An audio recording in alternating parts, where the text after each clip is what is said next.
App 101 to 110। अध्याय 101, रहस्यमयी 9 सुइयों की तकनीक। खन्ना परिवार को रत्न जुआ उत्सव का आमंत्रण पत्र नहीं मिला। ऐसा तो नहीं होना चाहिए। यकीनन एसोसिएशन के उन लोगों ने फिर से अपनी घटिया हरकतों से रत्नों के पवित्र नाम को बदनाम किया होगा। खैर, कोई बात नहीं, मेरे पास एक एक्स्ट्रा आमंत्रण पत्र है।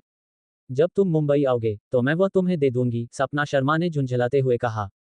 आर्यन को उनका इस तरह गुस्सा होना काफी स्वाभाविक और अच्छा लगा।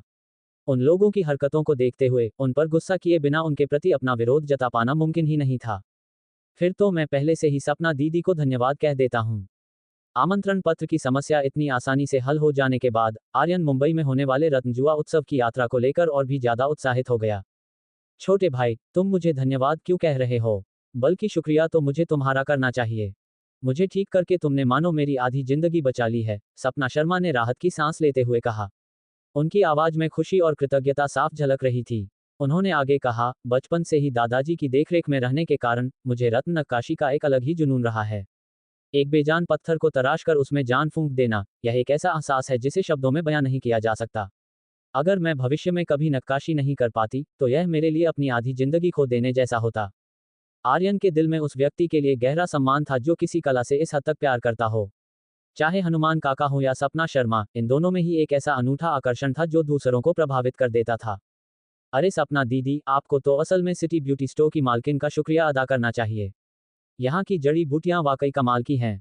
वैसे इस मालिश के सेशन के बाद अब आपको और किसी थेरेपी की जरूरत नहीं पड़ेगी। बस घर जाने के बाद कुछ समय आराम कीजिएगा और जब आपकी पीठ की मांसपेशियां पूरी तरह से ठीक हो जाएंगी तो आप खुद को बिल्कुल स्वस्थ समझिएगा, आर्यन ने मुस्कुराते हुए कहा।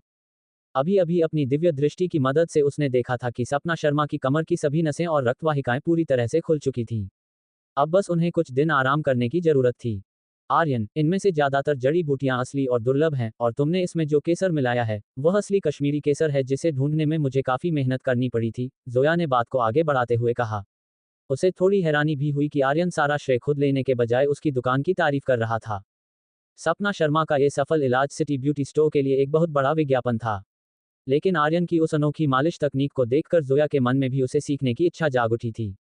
उसे कोई ऐसा तरीका सोचना था जिससे आर्यन उसे यह कला सिखाने के लिए तैयार हो जाए।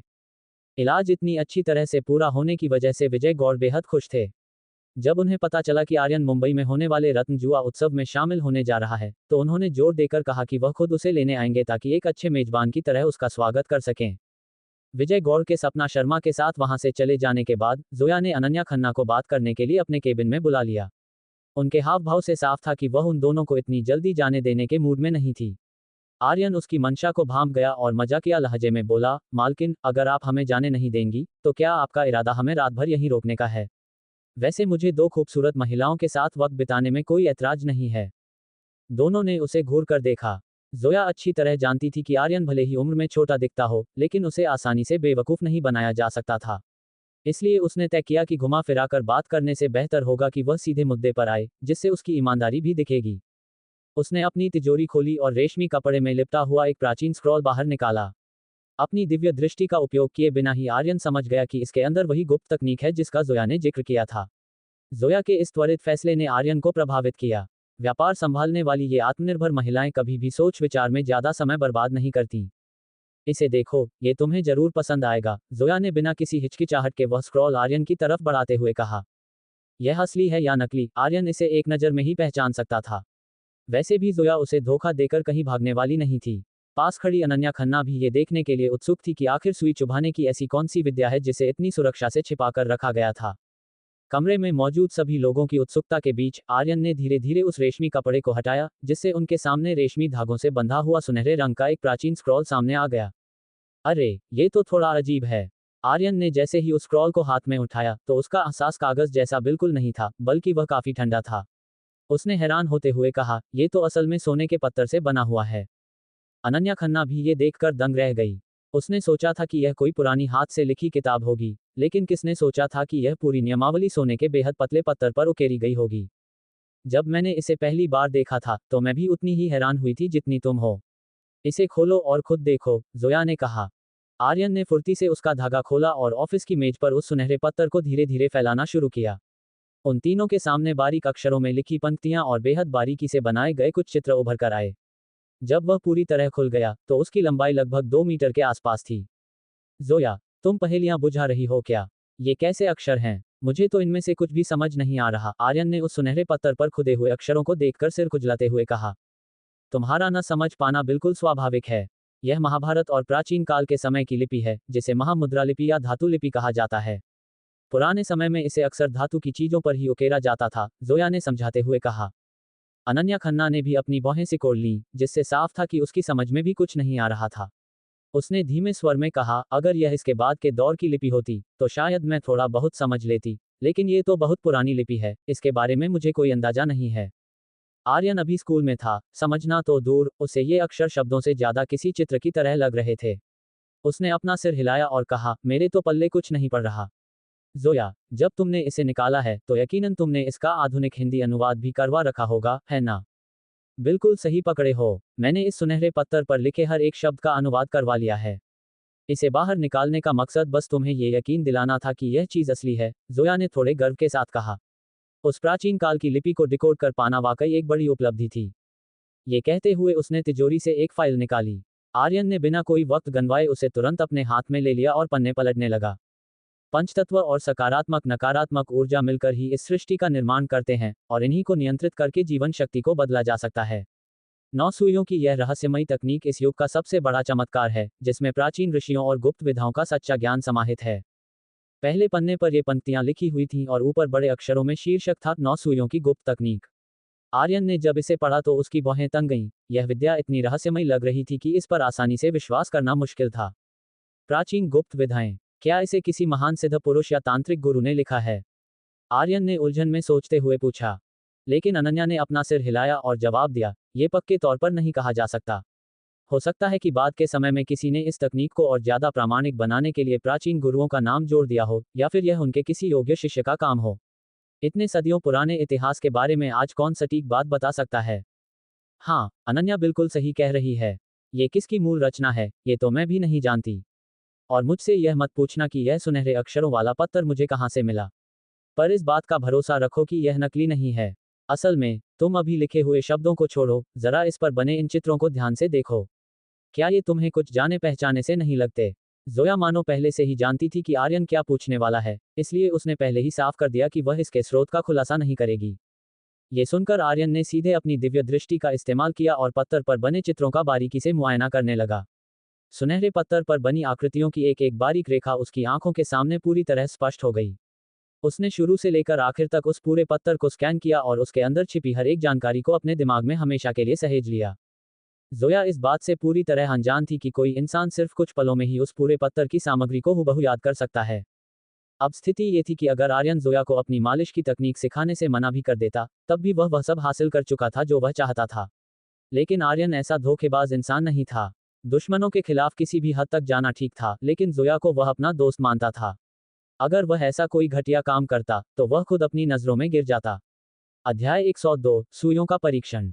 अनुवादित सामग्री का ध्यानपूर्वक अध्ययन करने के बाद आर्यन ने सोने के पत्थर पर बने चित्रों को अच्छी तरह समझ लिया था, लेकिन उसके मन में कई नए सवाल खड़े हो गए थे।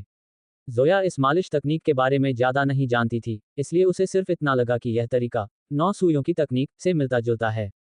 मगर आर्यन को लग रहा था कि ये दोनों तकनीकें सिर्फ मिलती जुलती नहीं, बल्कि बिल्कुल एक जैसी हैं। इसमें कोई शक नहीं था कि दोनों गुप्त विधाएं एक ही इंसान द्वारा बनाई गई थीं। आर्यन को अंदेशा था कि ये दोनों प्राचीन समय में एक ही चिकित्सा पद्धति का हिस्सा थीं, जो आगे चलकर अलग अलग कारणों से बिखर गईं। आर्यन, क्या तुम्हें इसमें कोई खास बात दिखी? जब मैं इन चित्रों को देखती हूँ तो ये सिर्फ सुई चुभाने के तरीके नहीं लगते, बल्कि प्राचीन युद्ध कला के दांव पेचों जैसे दिखते हैं, अनन्या खन्ना ने थोड़े संशय भरे लहजे में कहा। प्राचीन युद्ध कला के दांव पेच? ऐसा कैसे हो सकता है, अनन्या? उन दोनों को अनन्या की बात पर आसानी से भरोसा नहीं हुआ, क्योंकि यह सब बहुत रहस्यमय लग रहा था। सुई चुभाने की विद्या अपने आप में एक पहेली थी, लेकिन उसे मार्शल आर्ट्स या युद्ध कला से जोड़ना कुछ ज्यादा ही अजीब लग रहा था। तुम दोनों ने कभी प्राचीन युद्ध कला की तलवारबाजी का अभ्यास नहीं किया है, इसलिए तुम नहीं समझ सकते, अनन्या ने गंभीरता से समझाते हुए कहा। तलवारबाजी का इस्तेमाल नुकसान पहुंचाने के लिए किया जाता है, जबकि इस चिकित्सा पद्धति का उपयोग घाव भरने और जान बचाने के लिए होता है। लेकिन यह मत भूलो कि अगर सोने की सुई सही जगह पर लगाई जाए तो वह जान बचा सकती है, और अगर वही सुई किसी नाजुक अंग या गलत नस पर लग जाए तो इंसान को गंभीर नुकसान पहुंच सकता है या उसकी जान भी जा सकती है। दोनों का आधार एक ही है। उसने प्राचीन युद्ध कला के नियमों को आत्मविश्वास से सामने रखा। अनन्या की बात में दम है। अगर तुम दोनों की इसमें दिलचस्पी है तो मैं इसकी एक कॉपी करवा देती हूँ ताकि तुम इसे आराम से ले जाकर पढ़ सको, जोया ने बड़े दिल से पेशकश की। जोया का ये बर्ताव देखकर आर्यन को थोड़ी ईर्ष्या हुई। ऐसी गुप्त और कीमती विधा की फोटोकॉपी भी किसी को इतनी आसानी से दे देना बहुत बड़ी बात थी। आर्यन के हिसाब से जोया के पास मौजूद वह असली सोने का पत्थर उसके पास मौजूद शाही हरे रत्न से भी कहीं ज्यादा कीमती था। प्राचीन काल की कोई भी ऐतिहासिक चीज जिस पर लिखित दस्तावेज मौजूद हों, वह शोध के लिए अमूल्य होती है, और यहाँ तो खुद एक चमत्कारी विद्या दर्ज थी। दुकान की मालकिन, अनन्या के शोध की बात बाद में करेंगे। पहले हम अपने मुद्दे को सुलझा लेते हैं, आर्यन ने बातचीत को भटकते देख वापस पटरी पर लाते हुए कहा।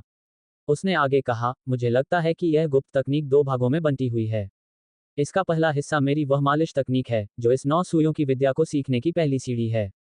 उसे सीखे बिना आगे की सुई चिकित्सा को समझ पाना नामुमकिन है। तुम्हारा अंदाजा मेरी सोच से बिल्कुल मेल खाता है। तो फिर क्या विचार है? क्या तुम मुझे वह मालिश तकनीक अभी सिखाओगे? जोया आत्मविश्वास से मुस्कुराई। वह जानती थी कि आर्यन की उत्सुकता अब पूरी तरह जाग चुकी है। आपको सिखाने में मुझे कोई ऐतराज नहीं है, लेकिन यह विद्या मुझे मेरे दादाजी से मिली है। अगर आप इसे सीखना चाहती हैं, तो नियम के मुताबिक आपको मुझे गुरु मानना होगा। हमारे यहाँ की परंपरा यही कहती है और आप इसे अच्छे से समझती हैं, आर्यन ने बिना किसी मजाक के पूरी गंभीरता से कहा। दोनों महिलाओं ने इस बात पर कोई हैरानी या नाराजगी नहीं जताई, क्योंकि वे जानती थीं कि भारत की कई प्राचीन परंपराओं और गुप्त विधाओं के अपने कड़े नियम होते हैं। यह कोई ऐसी चीज नहीं थी जिसे सड़क पर बिकने वाली किसी किताब से पढ़ा जा सके। कोई इसे पुरानी सोच कह सकता है, लेकिन इसी अनुशासन की वजह से ये प्राचीन विधाएं आज भी बची हुई हैं। मगर जोया ने चालाकी से मुस्कुराते हुए कहा, तुम मुझे अपनी गुप्त मालिश तकनीक सिखाओगे और मैं तुम्हें ये 9 सुइयों की विद्या दूंगी। दोनों में से कौन सी ज्यादा कीमती है ये कहना मुश्किल है, लेकिन दोनों एक ही परंपरा से जुड़ी हैं। तो क्यों ना हम एक दूसरे को गुरु चेला मानने के बजाय सीनियर दीदी और जूनियर भाई मान लें।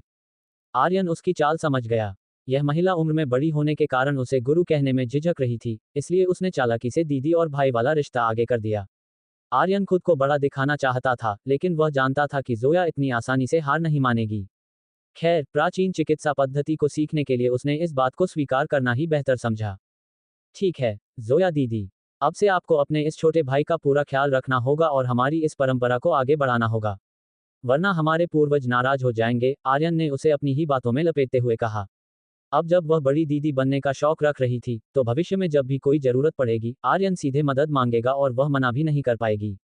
अरे, जब तक छोटे भाई आर्यन अपनी दीदी की बात मानेंगे, तब तक मैं तुम्हारा पूरा ध्यान रखूंगी, जोया ने एक चतुर मुस्कान के साथ कहा, जिसे देखकर आर्यन को लगा कि वह किसी तेज तर्रार लोमड़ी की तरह सोच रही है।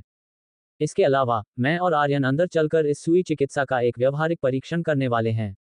अनन्या, क्या तुम थोड़ी देर के लिए बाहर दरवाजे पर ध्यान रख सकती हो ताकि कोई अंदर न आ सके और हमारा ध्यान न भटके? जोया ने अनन्या खन्ना की तरफ मुड़ते हुए अनुरोध किया। बिल्कुल, मैं बाहर ही हूँ। मैं भी ये देखने के लिए उत्सुक हूँ कि कोई इस प्राचीन तकनीक को कितनी जल्दी सीख पाता है। अनन्या ने सिर हिलाया और केबिन से बाहर निकल गई। आर्यन और जोया इसके बाद थेरेपी रूम में आ गए। जोया ने अलमारी से एक लकड़ी का बक्सा निकाला।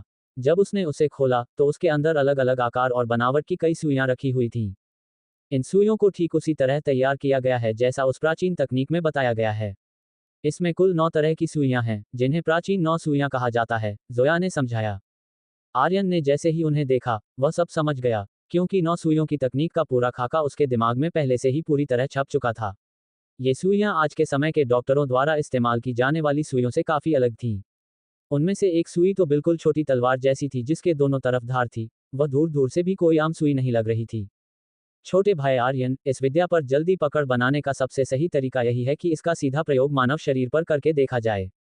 तुम्हारे पास मालिश की बुनियादी समझ है, इसलिए तुम इसे जल्दी सीख जाओगे। तुम्हारी सीनियर दीदी होने के नाते, मैं खुद तुम्हारी मरीज बनने के लिए तैयार हूं ताकि तुम मुझ पर इसका अभ्यास कर सको। जब तुम सुई लगाने का अभ्यास करोगे, तो साथ ही साथ मैं तुम्हारी मालिश की बारीकियों को भी समझ लूंगी। जोया ने बड़े हौसले के साथ यह प्रस्ताव रखा। वह नई विद्या सीखने के लिए खुद पर रिस्क लेने से भी नहीं डर रही थी। अगर उसे जरा भी अंदाजा होता कि आर्यन के पास पत्थरों और दीवारों के आर पार देखने की दिव्य दृष्टि है, तो वह बिल्कुल चिंता नहीं करती। आर्यन की पैनी नजरों से शरीर का कोई भी गुप्त नस या एक्यूपंक्चर पॉइंट छिप नहीं सकता था। इस पूरी दुनिया में सही नस को ढूंढने की जो सटीकता आर्यन के पास थी, वह किसी और के पास होना मुमकिन ही नहीं था। सुई लगाते समय उंगलियों की ताकत और नियंत्रण का बहुत बड़ा महत्व होता है। हाथ में पर्याप्त मजबूती और सुई चुभाने की गति एकदम सटीक होनी चाहिए। आर्यन को खुद पर पूरा भरोसा था क्योंकि अपनी बढ़ी हुई इंद्रियों और आंतरिक ऊर्जा के कारण उसका अपनी ताकत पर नियंत्रण किसी आधुनिक मशीन से भी ज्यादा सटीक था। उसने उन 9 सुइयों में से एक बेहद बारीक सुई उठाई, उसे अपनी 3 उंगलियों के बीच पकड़ा और उसकी गति और कोण को समझने के लिए हवा में अलग अलग दिशाओं में चलाने का अभ्यास किया। जब उसे लगा कि उसका हाथ पूरी तरह बैठ गया है, तो उसने उस सुई को साफ करके कीटाणुरहित किया। जोया दीदी, हाथों और पैरों की नसें काफी सुरक्षित होती हैं, इसलिए मैं सबसे पहले आपके हाथ की यूजी नस से शुरुआत करूंगा। इंसानी शरीर में कुल 720 मुख्य नसें और केंद्र होते हैं। आर्यन को अपनी अद्भुत एकाग्रता के कारण एक एक नस, उनके काम, शरीर पर होने वाले असर और नाजुक अंगों की पूरी जानकारी अच्छे से याद थी।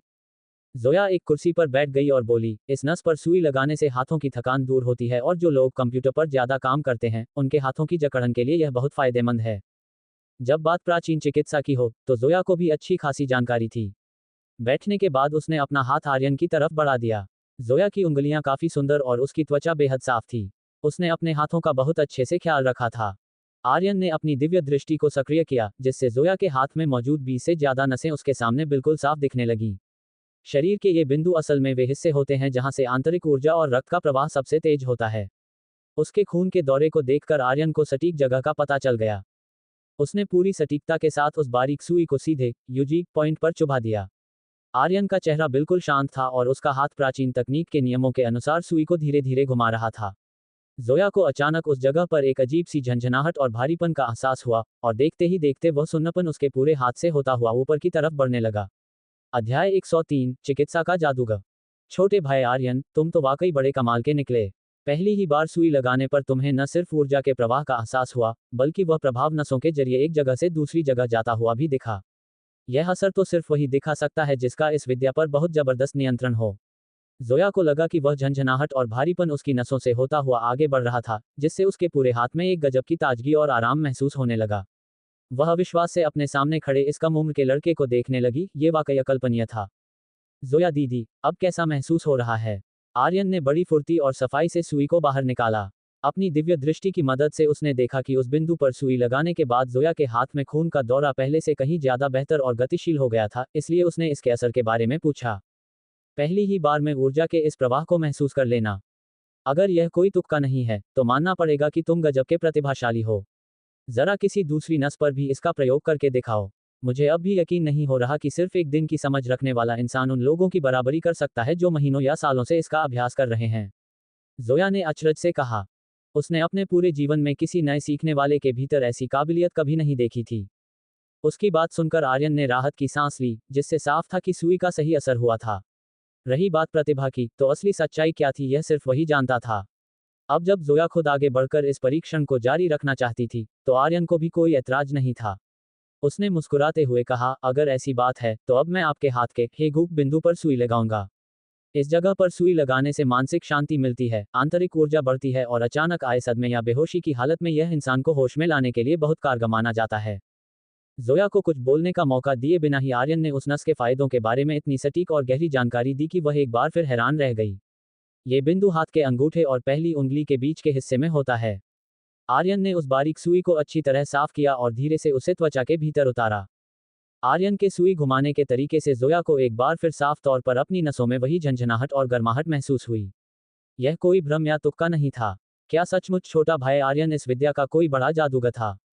जोया की आंखें चमक उठीं और वह आर्यन को इतनी शिद्दत से देखने लगी मानो उसके सामने कोई अनमोल खजाना आ गया हो। छोटे भाई आर्यन, तुम तो मुझे दिन ब दिन और भी ज्यादा पसंद आने लगे हो। सुइयों पर तुम्हारा यह नियंत्रण बड़े बड़े अनुभवी वैद्यों से भी कहीं ज्यादा मंजा हुआ है। चलो, अब कुछ मुश्किल आजमाते हैं, जोया ने बेहद उत्साहित होते हुए कहा। वह आर्यन के भीतर छिपी पूरी क्षमता को परखना चाहती थी। अरे, अगर दीदी को चुनौतियां पसंद हैं, तो भला मैं आपको निराश कैसे कर सकता हूं? आर्यन हल्के से हंसा।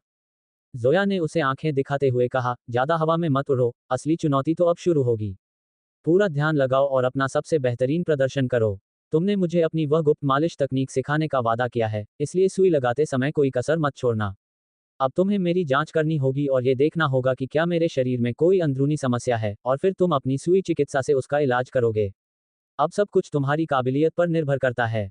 जहां तक पारंपरिक चिकित्सा में छूकर या चेहरा देखकर बीमारी पकड़ने की बात थी, आर्यन को उसका कोई कमबख्त अंदाजा नहीं था। यह महिला बीमारी का पता लगाने और इलाज करने की मांग करके साफ तौर पर उसकी परीक्षा ले रही थी, इसलिए आर्यन ने एक बार फिर अपनी दिव्य दृष्टि का सहारा लिया। उसने हमेशा की तरह जोया की कलाई पकड़कर नब्ज टटोलने का नाटक किया, लेकिन उसकी पैनी नजरें सीधे उसके आंतरिक अंगों और नसों के भीतर उतर गईं। जब भी वह किसी खूबसूरत महिला के इलाज के लिए इस शक्ति का इस्तेमाल करता था, तो उसे अपनी भावनाओं पर काबू रखना पड़ता था, खासकर जोया जैसी आकर्षक महिला के सामने।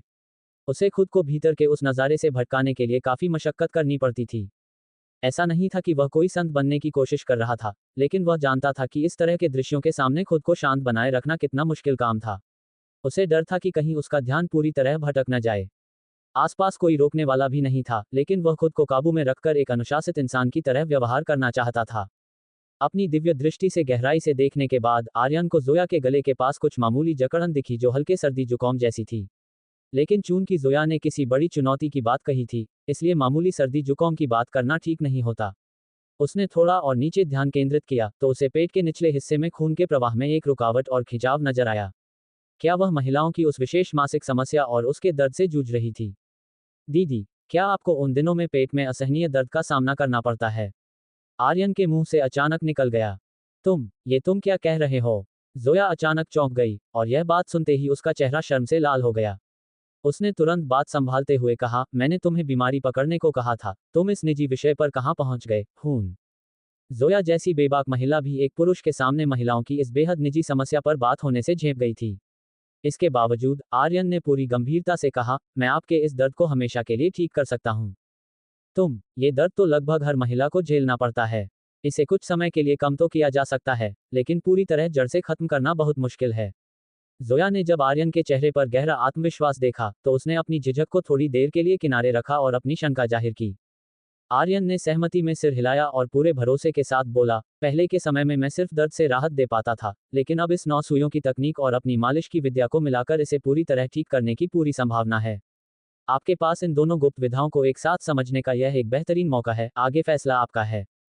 तो फिर ठीक है, एक बार कोशिश करके देख लो, जोया ने कहा। वह दर्द वाकई बहुत तकलीफदेह होता था, खासकर सर्दियों के दिनों में जब ठंड बढ़ जाती थी, तो उसे सह पाना बेहद मुश्किल हो जाता था। दीदी, आप इस बेड पर सीधी लेट जाए और अपने पैरों के मोजे उतार दीजिए, आर्यन ने उसके पैरों की तरफ इशारा करते हुए सामान्य लहजे में कहा। उसे लग रहा था कि मोजों की वजह से सुई लगाने में दिक्कत आ सकती है। छोटे भाई आर्यन, कहीं तुम्हारे दिमाग में शुरू से ही यही सब तो नहीं चल रहा था? अपनी इस सीनियर दीदी का फायदा उठाने की कोशिश कर रहे हो क्या? जोया ने मजाक में एक शरारती नजर उस पर डाली, लेकिन फिर भी वह बेड पर बैठ गई और अपने पैरों से मोजे उतारने लगी। आर्यन ने चुपचाप अपना थूक गिला किया। ये स्थिति वाकई उसके आत्मनियंत्रण की बड़ी परीक्षा थी। उसका दिल तेजी से धड़क रहा था, लेकिन उसने अपने चेहरे पर पूरी गंभीरता बनाए रखने की कोशिश की। जोया ने उसकी इस हिचकिचाहट पर ज्यादा ध्यान नहीं दिया और मोजे बेड के सिरहाने रखकर आराम से लेट गई। हालांकि उसके पैर थोड़े खींचे हुए और आपस में कसकर सटे हुए थे, जो साफ बयां कर रहे थे कि भीतर से वह भी थोड़ी असहज थी। आर्यन ने खुद को शांत करने के लिए 2-3 लंबी और गहरी सांसें लीं और फिर सुइयों को साफ करने लगा। 9 सुइयों की तकनीक के प्राचीन ज्ञान के अनुसार इस समस्या के कई अलग अलग कारण होते थे। अपनी दिव्य दृष्टि से देखने के बाद आर्यन ने समझ लिया था कि जोया का ये दर्द लंबे समय से शरीर में ठंडक के प्रभाव और खून के सही बहाव न होने की वजह से था। उसने इलाज के लिए पैरों के 3 मुख्य बिंदुओं को चुना, ताई चोंग, जू सानली और सान यिनजियाओ। ये तीनों ही बिंदु पैरों पर स्थित थे। आर्यन ने जोया के पैर को धीरे से थामा और उन खास जगहों पर हल्के हाथ से मालिश करना शुरू किया। जोया के पैरों में शायद बहुत ज्यादा गुदगुदी होती थी, क्योंकि जैसे ही आर्यन ने वहां छुआ, उसने अपने पैर थोड़े पीछे खींचने की कोशिश की। उसके पैर बेहद साफ और कोमल थे। आर्यन ने अपना ध्यान भटकने से रोका, मानना पड़ेगा कि वह हर लिहाज से बेहद खूबसूरत थी। हिलिए मत, आर्यन ने उसे टोकते हुए कहा। उन बिंदुओं की हल्की मालिश करने के बाद आर्यन ने एक बारीक सुई उठाई और अपनी पैनी नजर से सटीक जगह को देखते हुए पहली सुई लगा दी। चूंकि जोया की तकलीफ का कारण अंदरूनी ठंडक थी, इसलिए उसने इस बार सुई को एक विशेष गर्माहट देने वाली पद्धति के अनुसार घुमाया। सुई के घूमते ही जोया को इस बार पहले से बिल्कुल अलग एहसास हुआ। झंझनाहट के साथ साथ उसे एक सुखद गर्माहट अपनी नसों में बहती हुई महसूस होने लगी। वह गर्माहट उसके पेट के निचले हिस्से तक पहुंची, जिससे उसे पेट के उस पुराने खिंचाव और दर्द में तुरंत राहत और आराम मिलने लगा। छोटे भाई आर्यन, तुम्हारी यह गर्माहट पहुंचाने का तरीका तो वाकई कमाल का है। ये प्राचीन तकनीक सचमुच चमत्कारी है। जोया के मुंह से अनायास ही तारीफ निकल पड़ी। अभी उतावली मत होइए, सिर्फ एक जगह सुई लगाने से पूरा फायदा नहीं होगा। आर्यन का पूरा ध्यान इस समय इलाज पर था। उसने देखा कि ऊर्जा का प्रवाह सही दिशा में शुरू हो चुका है। उसने पहली सुई को उसी जगह पर छोड़ दिया और अपने दोनों हाथों में एक एक बारीक सुई और ले ली। फिर उसने पूरी फुर्ती से बाकी के दोनों बिंदुओं पर एक साथ सुइयां चुभा दी। वह अपने दोनों हाथों से उन सुइयों को एक खास लय में घुमाने लगा। जोया के लिए उसके हाथों की इस सुघड़ और सधी हुई गति को देखना अपने आप में एक सुखद अनुभव था। उसने कभी सपने में भी नहीं सोचा था कि चिकित्सा की कोई विधा इतनी कलात्मक और सुंदर भी हो सकती है। वह मंत्रमुग्ध होकर आर्यन के काम करने के तरीके को देख रही थी, और इसी बीच सुइयों के जरिए पैरों से उठी गर्माहट की 3 धाराएं उसकी नसों से होती हुई सीधे उसके पेट के हिस्से में आपस में मिल गईं। जोया को ऐसा महसूस होने लगा मानो वह कड़ाके की ठंड के दिनों में गुनगुने पानी के टब में बैठी हो, उसे असीम शांति और आराम का एहसास हो रहा था। अध्याय 104, एक और हमला। सीनियर दीदी, अब कैसा महसूस हो रहा है? आर्यन ने सुई घुमाते हुए पूछा। उसकी दिव्य दृष्टि उसे साफ दिखा रही थी कि सुइयों के असर से जोया के शरीर के भीतर खून का दौरा और ऊर्जा का प्रवाह बेहद सक्रिय हो चुका था। वह पूरी गर्माहट सीधे उसके पेट के निचले हिस्से की तरफ बढ़ रही थी, जिससे वहां सालों से जमा ठंडक और खिंचाव धीरे धीरे खत्म हो रहा था। वह इस सुखद और आरामदायक एहसास में पूरी तरह खोई हुई थी। उसने सच्चे दिल से तारीफ करते हुए कहा, खून बहुत ही बढ़िया लग रहा है। छोटे भाई आर्यन, तुम एक काम करो ना, यही मेरी दुकान पर नौकरी कर लो। मैं तुम्हें बहुत अच्छी सैलरी दूंगी। अरे दीदी, मैं अभी स्कूल में हूँ, मुझे आगे कॉलेज की प्रवेश परीक्षा भी देनी है। मैं यहाँ नौकरी नहीं संभाल पाऊंगा। और वैसे भी, अगर मेरी इस विधा की चर्चा बाहर फैल गई, तो यहाँ इलाज कराने वालों की भारी भीड़ लग जाएगी। फिर तो मेरे पास पढ़ाई के लिए बिल्कुल वक्त नहीं बचेगा। आर्यन ने मुस्कुराते हुए तुरंत मना कर दिया। उसने मजाकिया लहजे में आगे कहा कि कभी कभार थेरेपी देना तो ठीक है, लेकिन रोज रोज मालिश और सुइयां लगाना उसके बस की बात नहीं थी। जोया ने भी ज्यादा दबाव नहीं डाला, क्योंकि वह समझती थी कि आर्यन जैसे हुनरमंद लड़के को किसी एक जगह बांधकर नहीं रखा जा सकता। उसने बस ऐसे ही बात छेड़ दी थी। वह बोली, चलो कोई बात नहीं, लेकिन जब तक मैं इसे पूरी तरह सीख नहीं लेती, तब तक तुम्हें मुझे सिखाना पड़ेगा। वरना तुम्हारी इस सीनियर दीदी का तो बड़ा नुकसान हो जाएगा। अरे दीदी, इस 9 सुइयों की तकनीक को समझ पाना पूरी तरह से अपनी स्वाभाविक समझ और लगन पर निर्भर करता है।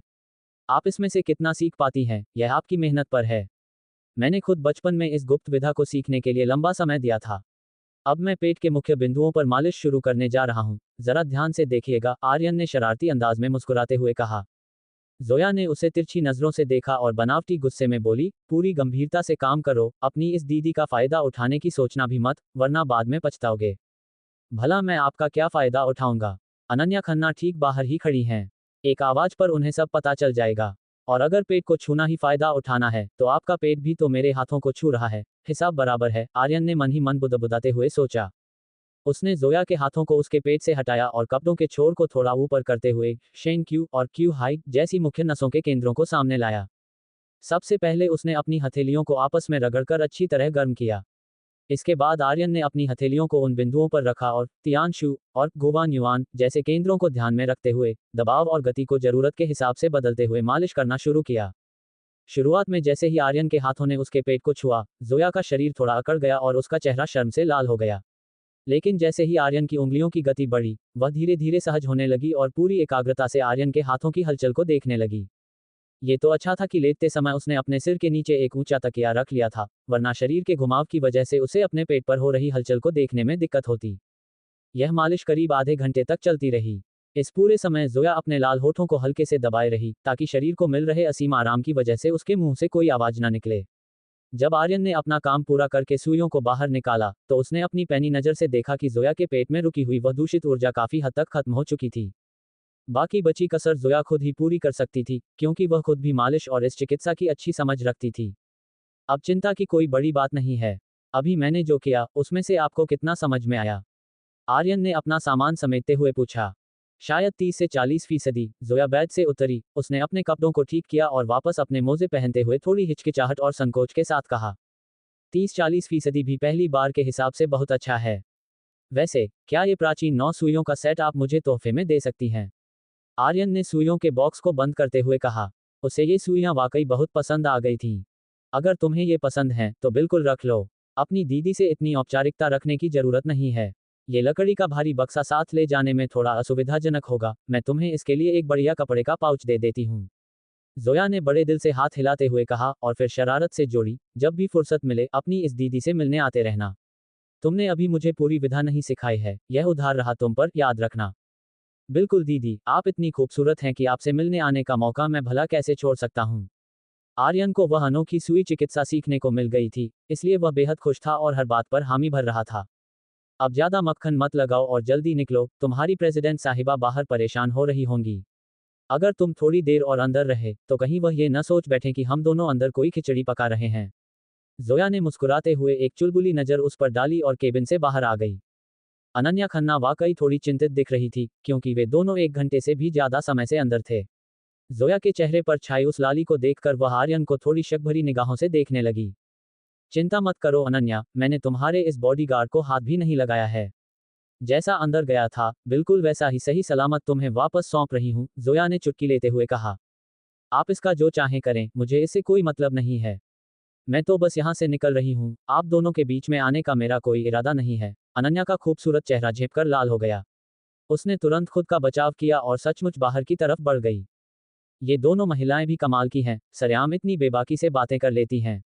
आर्यन ने अपना सिर हिलाया और मन ही मन सोचा कि वह इन लोगों की सोच से थोड़ा पीछे ही रह गया है। उसने जोया से वे सुइयां कपड़े की थैली में बदलवा ली और तेजी से बाहर की तरफ लपका। वह बिल्कुल नहीं चाहता था कि उसे सड़क पर दोबारा दौड़ लगानी पड़े। गनीमत थी कि अनन्या कार में बैठी उसका इंतजार कर रही थी। आर्यन के आराम से बैठ जाने के बाद ही उसने कार आगे बढ़ाई। रास्ते भर उन दोनों के बीच कोई बातचीत नहीं हुई। अनन्या चुपचाप गाड़ी चला रही थी और किसी गहरे विचार में खोई हुई लग रही थी। जब कार एक ऐसे सीधे रास्ते पर पहुंची जहां आसपास आबादी काफी कम थी, तो आर्यन की भौहें थोड़ी सिकुड़ गईं। उसे अचानक एक अजीब सी बेचैनी महसूस होने लगी। पल भर में ही वह बेचैनी एक गहरे खतरे के एहसास में बदल गई, मानो कोई बड़ी मुसीबत ठीक उनके सामने खड़ी हो। उसकी छठी इंद्री तुरंत सक्रिय हो गई और उसने आसपास के पूरे दायरे पर नजर दौड़ा दी। गड़बड़ है। आर्यन ने बिजली की तेजी से हाथ बढ़ाकर अनन्या के हाथ से स्टीयरिंग व्हील को अपनी तरफ खींचा और कार को पूरी ताकत से दाईं ओर मोड़ दिया। ठीक उसी पल एक जोरदार धमाके जैसी आवाज हुई और कार के बाईं तरफ के टायर से महज कुछ इंच की दूरी पर सड़क की धूल हवा में उड़ गई। गोली चली है, और यह काम पक्के तौर पर किसी स्नाइपर का है। अनन्या ने स्टीयरिंग व्हील पर अपनी पकड़ मजबूत की और तुरंत ब्रेक दबाकर कार को वहीं रोक दिया। बिल्कुल सही, आर्यन ने अपनी आंखें छोटी करते हुए गंभीर आवाज में कहा। गाड़ी की रफ्तार बढ़ाकर भागने का फैसला न करना ही सही था, क्योंकि इतनी तेज रफ्तार में अगर स्नाइपर टायर को उड़ा देता तो कार अनियंत्रित होकर पलट सकती थी। भले ही कार के शीशे और दरवाजा सुरक्षित थे, लेकिन टायर पर गोली का असर हो सकता था।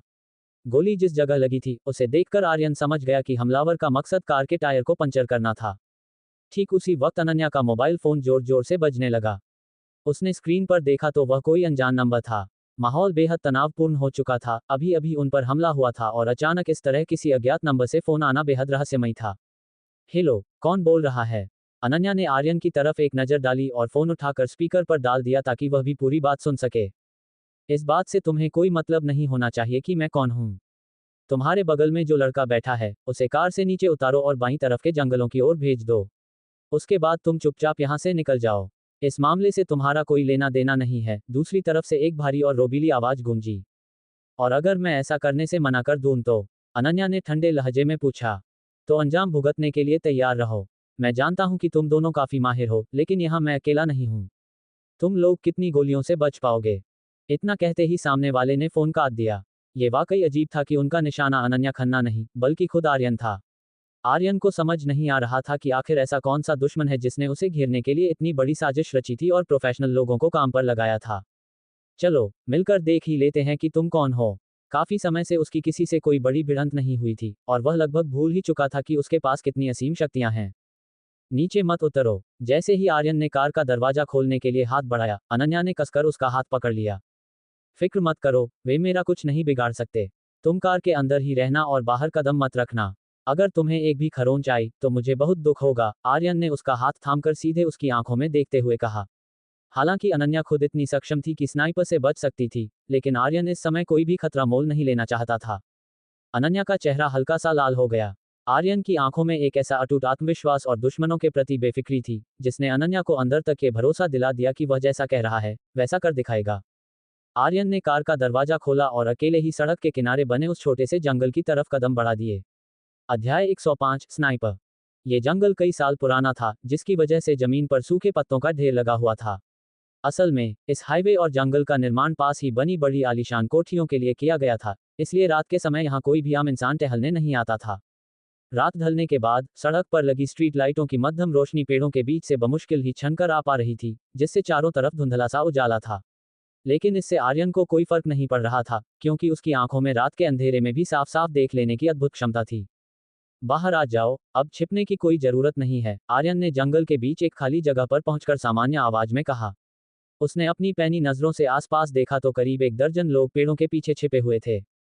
ये देखना काफी मजेदार था कि वे दर्जन भर लोग खुद को बहुत अच्छे से छिपा हुआ समझ रहे थे, जबकि आर्यन ने उन्हें यहां आने से बहुत पहले ही ढूंढ निकाला था। इस समूह की ताकत और तैयारी अनन्या खन्ना जैसी मार्शल आर्ट्स की जानकार महिला के लिए भी एक बड़ा खतरा बन सकती थी, और सबसे ज्यादा चिंता की बात वह स्नाइपर था, जिसका ठिकाना अभी तक छिपा हुआ था। प्राचीन युद्ध कला के योद्धा कोई भगवान नहीं होते, अगर उनके किसी नाजुक अंग पर गोली लग जाए तो उनकी भी जान जा सकती थी। भले ही अनन्या खन्ना अचानक हमला करके इन लोगों को संभाल सकती थी, लेकिन आमने सामने की सीधी लड़ाई में उसे भी नुकसान उठाना पड़ सकता था। जब तक वह अपनी युद्ध कला के अगले स्तर पर नहीं पहुंच जाती, तब तक इन लोगों को नजरअंदाज करना मुमकिन नहीं था। आर्यन के बोलने के कुछ ही सेकंड बाद पेड़ों के पीछे से 2 नकाबपोश आदमी बाहर आए। उनमें से एक लंबा था और दूसरा थोड़े कम कद का था। मिस्टर आर्यन, मैं जानता हूं कि आप प्राचीन युद्ध कला के माहिर हैं, लेकिन हमारे लोग चारों तरफ फैले हुए हैं। आपके लिए यही बेहतर होगा कि आप चुपचाप अपनी जगह पर खड़े रहें और हिलने की कोशिश न करें। लंबे नकाबपोश ने हाथ के इशारे से आर्यन को आगे बढ़ने से रोकते हुए कहा। सीधे मुद्दे की बात करो। मुझे यहाँ किस लिए बुलाया है? मेरे पास फालतू बातों के लिए वक्त नहीं है, आर्यन ने अपने दोनों हाथ पीछे बांधते हुए सहज लहजे में कहा। दोनों नकाबपोशों ने एक दूसरे की तरफ देखा, फिर लंबे वाले ने बोलना शुरू किया। तुम्हें यहाँ बुलाने का मकसद सिर्फ इतना है कि तुम खन्ना परिवार की मदद करना बंद कर दो और उनका साथ छोड़ दो। अगर तुम हमारी बात मान लेते हो, तो हम तुम्हारे लिए कोई मुश्किल खड़ी नहीं करेंगे। अच्छा, तो तुम लोग आज रात यहाँ मुझे अपनी ताकत का दिखावा करने और धमकी देने आए हो? आर्यन उन दोनों से बातें तो कर रहा था, लेकिन उसका पूरा ध्यान चुपके से उस स्नाइपर की सही लोकेशन ढूंढने पर लगा था। इन सब लोगों में से आर्यन को सिर्फ उस स्नाइपर की फिक्र थी, बाकी के लोग उसकी नजरों में कोई बड़ा खतरा नहीं थे। लंबे नकाबपोश ने बिना किसी भाव के कहा, तुम चाहो तो इसे हमारी धमकी ही समझ सकते हो। मिस्टर अहलावत, आर्यन ने अचानक जोर से चिल्लाकर यह नाम लिया ताकि उनके चेहरों के हाव भाव भांप सके। ये नाम सुनते ही उन दोनों आदमियों की आंखों में एक पल के लिए घबराहट उभरी, लेकिन उन्होंने तुरंत खुद को संभाल लिया। आर्यन के होठों पर एक मुस्कान आ गई। वे लोग काफी सधे हुए थे, जिन्होंने अचानक नाम सुने जाने पर भी खुद पर काबू रखा। इस घने अंधेरे जंगल में जहां कोई आम इंसान उनकी इस छोटी सी हरकत को नहीं पकड़ पाता, वहीं आर्यन ने इसे साफ तौर पर देख लिया था।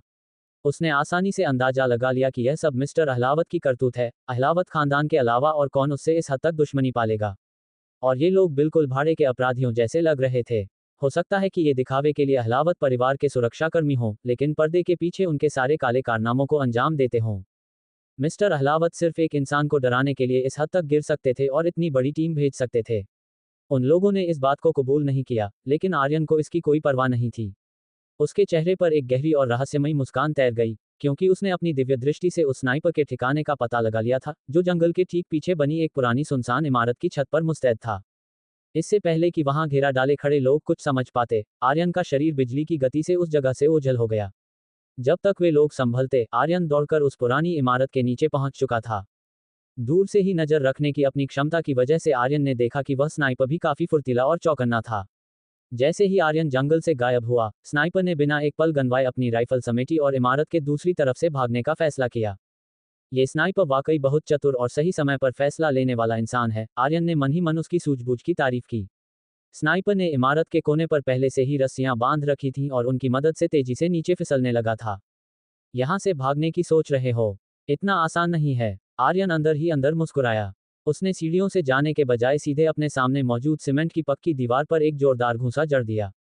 एक तेज धमाके के साथ ईंटें और कंक्रीट हवा में बिखर गए, और इससे पहले कि धूल शांत होती, आर्यन दीवार के पार निकल चुका था। दूसरी दीवार के पास पहुंचकर आर्यन ने फिर से एक जोरदार प्रहार किया और उसमें भी एक बड़ा छेद कर दिया।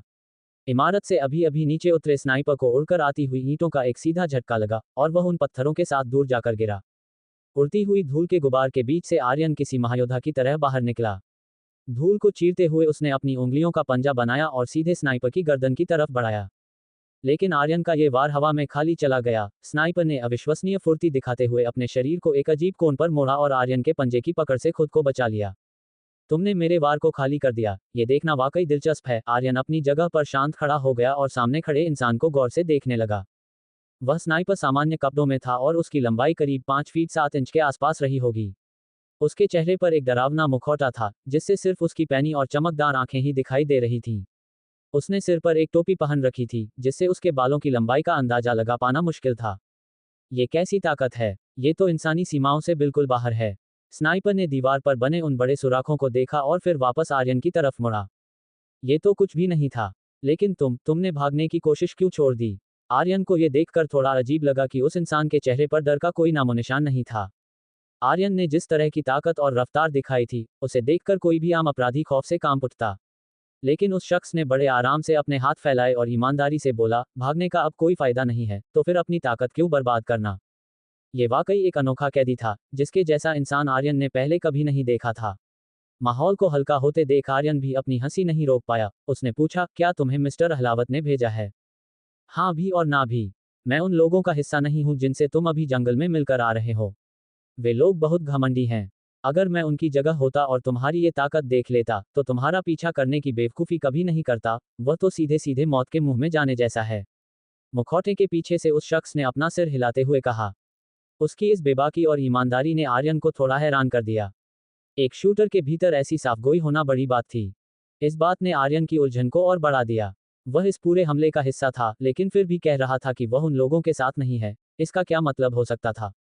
आर्यन ने पूछा, साफ साफ बताओ, तुम्हारा क्या मतलब है? मैं इस समय तुम्हारा कैदी हूं, इसलिए तुम्हें जवाब पाने का पूरा हक है।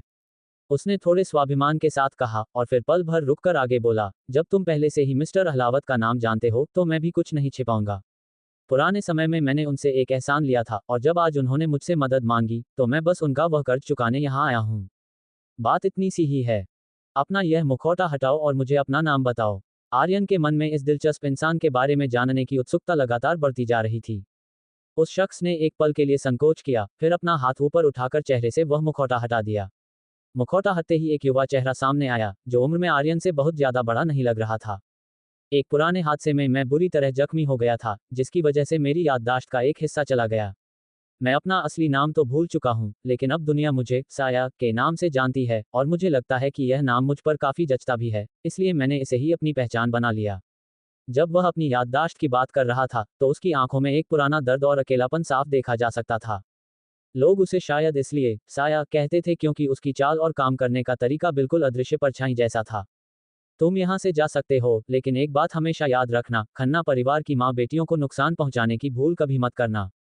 आर्यन को अंदर से यह एहसास हुआ कि यह लड़का बाकी के अपराधियों जैसा घटिया नहीं है, इसलिए उसने उसे छोड़ देने का फैसला किया। आर्यन के इस तरह बिना किसी शर्त के छोड़ देने पर साया को काफी हैरानी हुई। उसने एक नज़र जंगल की तरफ डाली, जहां से बाकी के लोगों के कदमों की आवाजें तेजी से पास आती सुनाई दे रही थीं। उसने अपना मुखौटा वापस चेहरे पर लगाया, मुड़ा और तेजी से आगे बढ़ गया। कुछ कदम दूर जाने के बाद उसने पीछे मुड़कर कहा, आज तुमने मुझे जीवन दान दिया है, इसलिए मैं तुम्हारा कर्जदार हूँ। लेकिन मेरा काम अभी पूरा नहीं हुआ है, मैं तुमसे दोबारा मिलने जरूर आऊंगा। मुझे कभी कोई मौका मत देना। और हाँ, मैं महिलाओं पर कभी वार नहीं करता। अध्याय 106, बदले में शिष्टाचार का तगादा। साया। आर्यन ने मन ही मन इस अजीब से नाम को दोहराया। उसने उम्मीद नहीं की थी कि उसका सामना इतने उसूलों वाले और अनोखे स्नाइपर से होगा। रही बात साया के ये कहने की कि वह अपना अधूरा काम पूरा करने वापस आएगा, तो इस बात से आर्यन को रत्ती भर भी चिंता नहीं थी। बल्कि वह तो ये सोच रहा था कि भविष्य में कभी मौका मिला, तो वह साया को अपनी टीम में शामिल कर लेगा, क्योंकि वह उसके लिए एक बेहतरीन मददगार साबित हो सकता था। साया के अंधेरे में गायब होने के कुछ ही देर बाद, जंगल में छिपे बाकी के लोग तेजी से वहां पहुंच गए। उन सब ने खुद को सुरक्षित रखते हुए आर्यन को चारों तरफ से घेर लिया। साया कहाँ है? लंबे नकाबपोश के साथ एक और आदमी आर्यन के करीब आया और उसने आते ही सीधे सवाल किया। आर्यन ने उसकी तरफ एक बेरुखी भरी नजर डाली और शांत आवाज में कहा, वह जा चुका है। मेरी मानो तो तुम लोग भी यहाँ से चुपचाप खिसक लो। भले ही आर्यन ने कहा था कि वह जा चुका है, लेकिन उसने यह नहीं कहा कि वह डर कर भागा है। मगर इन लोगों ने इसका गलत मतलब निकाल लिया। छोटे कद के दूसरे नकाबपोश ने बड़े घमंड से हंसते हुए कहा, हूं, साया तो बड़ा डरपोक निकला, अपना काम पूरा किए बिना ही दुम दबाकर भाग गया। बाहर के लोग न जाने क्यों उसकी इतनी तारीफ करते हैं, असल में वह सिर्फ बातें बनाना जानता है। मुझे समझ नहीं आता कि बॉस को उसमें क्या खूबी नजर आई। इससे पहले साया ने कहा था कि ये लोग बेहद घमंडी और बेवकूफ हैं, और वह बिल्कुल सही था। अपनी इसी संकीर्ण सोच और अहंकार की वजह से ये लोग कभी भी ऊंचे स्तर के लड़ाके नहीं बन सकते थे। मिस्टर आर्यन, हमारे बॉस ने हमसे कहा था कि हम आपके साथ शराफत से पेश आएं, लंबे नकाबपोश ने कहा। उन्होंने कहा है कि अगर आप खन्ना परिवार का साथ छोड़ने के लिए तैयार हो जाएं, तो वे आपकी 3 शर्तें मानने को तैयार हैं। लेकिन अगर आप अपनी जिद पर अड़े रहे, तो हमें आपको जबरदस्ती अपने साथ ले जाना होगा। बात खत्म करते करते उसके लहजे की नरमी पूरी तरह गायब हो चुकी थी। डराना और फिर लालच देना। मिस्टर अहलावत के पैंतरे वाकई सधे हुए थे, जो ये साफ इशारा कर रहे थे कि अहलावत खानदान के तार अपराध की दुनिया से कितने गहरे जुड़े हैं। कई बड़े परिवारों की दौलत इसी तरह के खून खराबे और काले कारनामों की बुनियाद पर खड़ी होती है। अरे वाह, तो जाकर अपने बॉस से कह दो कि मुझे दूसरों को परेशान करना पसंद नहीं है। मेरी बस एक ही शर्त है, अहलावत परिवार की पूरी जायदाद मेरे नाम कर दी जाए। आर्यन ने सामने खड़े नकाबपोश के चेहरे के बदलते भावों को देखा, जो पहले हैरान हुआ, फिर गुस्से से तमतमा उठा। ये देखना वाकई काफी मजेदार था। लंबे नकाबपोश की आंखों में गुस्सा उबलने लगा। खुद को बेहद अपमानित महसूस करते हुए उसने दांत पीसकर आदेश दिया, भाइयों, इसे रस्सियों से बांध लो। अगर यह विरोध करे तो सीधे इसके पैरों पर गोली मार देना। वह काफी देर तक चिल्लाता रहा, लेकिन उसके पीछे से किसी की हिलने तक की आवाज नहीं आई। जब उसने हैरान होकर पीछे मुड़कर देखा, तो उसे एक बेहद खूबसूरत लड़की अपनी तरफ आती हुई दिखाई दी। वह अनन्या खन्ना थी। उसने आर्यन की सलाह नहीं मानी थी और अपनी फिक्र छोड़कर यहाँ चली आई थी। जब इन सभी गुंडों का ध्यान आर्यन पर लगा हुआ था, तब उसने पीछे से आकर एक एक करके उनके पहरेदारों को चुपचाप ढेर कर दिया था। तुमने तुमने हमारे आदमियों के साथ क्या किया? लंबे नकाबपोश की आवाज लड़खड़ाने लगी। उसके साथी बिना कोई आवाज किए इतनी आसानी से बेहोश कर दिए गए थे, जिसने उसके हौसले पूरी तरह पस्त कर दिए। वे थोड़ी देर की नींद के बाद खुद ही उठ जाएंगे। अब तुम दोनों दफा हो जाओ यहाँ से। अनन्या ने उनकी तरफ ठंडी नजरों से देखते हुए कहा। हालांकि उसके हाथ में कोई हथियार नहीं था, फिर भी उन दोनों में विरोध करने की हिम्मत नहीं बची थी। हालात को पूरी तरह अपने हाथ से निकलता देख उन दोनों लीडरों ने वहां से भाग निकलने में ही अपनी भलाई समझी। अपने आदमियों को यहीं छोड़कर कहाँ भाग रहे हो? आर्यन ने अचानक फुर्ती दिखाए और उन दोनों के पीछे पहुंचकर एक एक जोरदार तमाचा जड़ दिया। वे दोनों औंधे मुंह जमीन पर गिरे और वहीं बेहोश हो गए। प्रेसिडेंट साहिबा, मैंने आपसे कार में इंतजार करने के लिए कहा था। आप यहाँ क्यों आईं? अगर वे लोग आप पर हमला कर देते तो क्या होता? आर्यन तेजी से अनन्या के पास पहुंचा। उसने गुस्से में उसके कुर्ते के कॉलर को थोड़ा सा पकड़ा और तीखे लहजे में सवाल किया। अनन्या ने उसके गुस्से से भरे चेहरे को देखा। उसे इस बात पर गुस्सा होने की बजाय आर्यन का यह अंदाज बेहद अपनापन भरा और प्यारा लगा। उसका दिल भर आया और वह कदम बढ़ाकर आर्यन के और करीब आ गई। अरे, आप ये क्या कर रही हैं? क्या आपको मेरी बात समझ नहीं आई? आर्यन ने थोड़ा झेंपते हुए पूछा। इस समय अनन्या के चेहरे के हाव भाव अजीब थे, उसमें थोड़ी शर्म और थोड़ा सा आभार साफ झलक रहा था। ये काफी उलझा हुआ सा एहसास था। उसने अनजाने में ही अपनी पकड़ ढीली कर दी और तुरंत ही उसे अपनी इस नरमी पर थोड़ा पछतावा भी हुआ। उसने डांटने का इतना अच्छा मौका गंवा दिया था। मुझे अपने स्वभाव को थोड़ा और सख्त बनाना होगा, आर्यन ने खुद का आकलन करते हुए सोचा। अगर अगली बार आपने मेरी बात नहीं मानी, तो मैं आपको कार की सीट से बांध दूंगा। आर्यन ने झूठा गुस्सा दिखाते हुए धमकी दी और वापस हाईवे की तरफ बढ़ गया। जाते जाते उसने बेहद धीमी आवाज में खुद से कहा, गुस्सा तो ऐसे दिखा रही थी जैसे खुद कितनी बड़ी पहलवान हो। अनन्या, जिसे लग रहा था कि उसने आर्यन के गुस्से को शांत कर दिया है, उसके पीछे आते हुए अचानक लड़खड़ा गई और गिरते गिरते बची। वापस लौटते समय आर्यन ने अनन्या को संक्षेप में उन हमलावरों के बारे में बताया, जिसे सुनकर वह काफी हैरान रह गई। अहलावत परिवार के पास इतनी गुप्त ताकत होगी, इसका अंदाजा किसी को नहीं था। उसने सोच विचार कर कहा कि जरूर यह मिस्टर अहलावत के उन पुराने संपर्कों का नतीजा है जो उन्होंने म्यांमार और उत्तर पूर्वी सीमावर्ती इलाकों के व्यापार के दौरान बनाए थे, जहां से उन्होंने इन शार्प शूटरों को काम पर रखा होगा। वे आदमी सिर्फ बेहोश थे और मरे नहीं थे, तो फिर उनके गुर्गों को पूरी तरह खत्म करने का क्या मतलब था? शायद। क्या आपने पुलिस को फोन कर दिया था? आर्यन ने अचरज से पूछा। हाँ, उन पर पीछे से हमला करने से पहले ही मैंने एक गुप्त नंबर से पुलिस को सूचना दे दी थी कि आधे घंटे बाद यहाँ कुछ संदिग्ध हलचल होने वाली है, वे लोग अब तक पहुंचने ही वाले होंगे। अनन्या ने मुड़कर आर्यन को देखा और थोड़ा रुक कर पूछा, अगर मैं वहां नहीं आती, तो क्या तुम सचमुच उन सबको खत्म करने वाले थे? आर्यन ने उसके सवाल का कोई सीधा जवाब नहीं दिया, वह बस खामोश रहा। उसने एक गहरी सांस ली और कहा, मैं जानती हूं कि तुम अपने दुश्मनों को कभी आसानी से नहीं छोड़ते, लेकिन मैं नहीं चाहती कि तुम खन्ना परिवार की खातिर अपने लिए इतने सारे दुश्मन खड़े कर लो कि एक दिन। उसने अपनी बात पूरी नहीं की, लेकिन आर्यन उसकी भावना समझ गया। वह इस बात को लेकर फिक्रमंद थी कि कहीं एक दिन आर्यन इन दुश्मनों के चक्रव्यूह में अकेला न फंस जाए। उसे इस बात की खुशी थी कि अनन्या खन्ना जैसी सख्त लड़की के भीतर भी उसके लिए इतनी परवाह छिपी थी। भले ही आर्यन को उन लोगों के बदले से कोई डर नहीं था, लेकिन वह अनन्या की तरफ से मिली इस चिंता को पाकर मन ही मन बेहद खुश था। कोई बात नहीं, मामला पुलिस के हाथ में जाने से हमारे हाथ गंदे होने से बच गए। अहलावत परिवार भले ही खुद को इस मामले से कानूनी रूप से बचा ले, लेकिन वे अपने इन गुर्गों को सलाखों के पीछे जाने से नहीं रोक पाएंगे। समझो कि यह हमारी तरफ से उनसे वसूला गया छोटा सा ब्याज है, आर्यन ने लापरवाही से कहा। जल्द ही आर्यन वापस खन्ना निवास पहुंच गया। काव्या लिविंग रूम में उनका इंतजार करते करते सो गई थी और टीवी अभी भी चालू था। उस छोटी लड़की के मासूम और शांत चेहरे को देखकर वह बिल्कुल किसी परी जैसी लग रही था। लेकिन नींद में कभी कभार बुदबुदाने की उसकी आदत पर आर्यन को हंसी भी आ रही थी और उसका दिल पिघल भी रहा था। अरे ओ बदमाश, शुक्रिया, मेरी दीदी की मदद करने के लिए। जब मैं बड़ी हो जाऊंगी, तो तुमसे ही शादी करके तुम्हें अपने घर ले आऊंगी। अनन्या ने आर्यन की तरफ देखा, उसकी आंखों में एक अजीब सा सूनापन और भावनाएं उमड़ आई थीं। खन्ना परिवार की इकलौती वारिस होने के नाते वे दोनों बहनें कभी इस घर को छोड़कर कहीं और नहीं जा सकती थीं। जैसा कि उस छोटी बच्ची ने अपनी नींद में कहा था, जो भी इस घर का दामाद बनता, उसे यहीं आना होता। इस कड़वे सच और जिम्मेदारी का बोझ सिर्फ वे दोनों बहनें ही समझ सकती थीं। अध्याय 107, हाथ में 10 लाख रुपये। अनन्या ने प्यार से काव्या के लंबे बालों को सहलाया और फिर उसे बड़ी कोमलता से अपनी गोदी में उठा लिया। उसकी हरकतें इतनी नाजुक थीं मानो उसे डर हो कि कहीं उसकी छोटी बहन की नींद न टूट जाए। आर्यन, आज का दिन तुम्हारे लिए भी काफी थकावट भरा रहा। रसोई में थोड़ा खाना रखा होगा, तुम खाकर जल्दी आराम कर लो, अनन्या ने सीढ़ियों से ऊपर चढ़ते हुए कहा।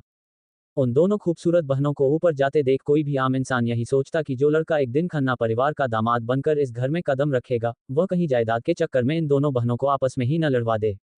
जब तक मैं यहाँ हूँ, तब तक मैं ऐसे किसी भी लालची इंसान को आसपास फटकने भी नहीं दूंगा। ऐसी बेहतरीन लड़कियां सिर्फ मेरे जैसे काबिल इंसान की ही जीवन संगिनी बनने के लायक हैं। आर्यन ने बिना किसी संकोच के मन ही मन सोचा और मुस्कुराते हुए अपने कमरे की तरफ बढ़ गया। जैसे ही उसने कमरे का दरवाजा खोला, उसे एक जानी पहचानी भीनी भीनी खुशबू आई। अरे, ये तो उस लड़की दिव्या की खुशबू है। उसने तेजी से अंदर कदम बढ़ाया तो देखा कि एक बेहद मासूम और खूबसूरत लड़की सोफे पर टेक लगाए बैठी थी। उसकी सांसें बिल्कुल शांत और स्थिर थीं, जिससे साफ था कि वह गहरी नींद में सो चुकी थी। वह वाकई दिव्या ही थी। उसने अपनी गोद में एक तकिया थाम रखा था और उसके लंबे बाल सोफे पर बिखरे हुए थे, जो उसकी सादगी में चार चांद लगा रहे थे। उसके सामने लगा टीवी अभी भी चालू था, बिल्कुल वैसे ही जैसे बाहर काव्या सो रही थी। मेरे कमरे में इस तरह इतनी बेफिक्री से सो जाना, एक लड़के के तौर पर यह मेरे लिए बड़ी अजीब बात है। क्या इसे मुझसे बिल्कुल भी डर नहीं लगता? आर्यन ने सोचा और उसे उड़ाने के लिए अलमारी से एक कंबल निकालने लगा। लेकिन वह लड़की काफी सतर्क थी और इससे पहले कि आर्यन उसे कंबल उड़ाता, उसकी आंखें खुल गईं। तुम आ गए, दिव्या ने सोफे से उठते हुए बड़े स्वाभाविक लहजे में पूछा, मानो कोई पत्नी अपने पति के घर लौटने पर उसका स्वागत कर रही हो। बेशक, ये सिर्फ आर्यन का अपना एक ख्याली पुलाव था, क्योंकि दिव्या का स्वभाव ही शुरू से ऐसा शांत और गंभीर था। तुम हमेशा रात के वक्त ही मेरे कमरे में क्यों आती हो? क्या मुझसे इस सुहाने मौसम और चांदनी रात में कुछ रोमांटिक बातें करने का इरादा है? आर्यन ने हंसते हुए अपना सूट उतारा। साया का पीछा करने की वजह से उस पर काफी धूल लग चुकी थी, और इसे ड्राई क्लीनिंग के लिए भेजना जरूरी था।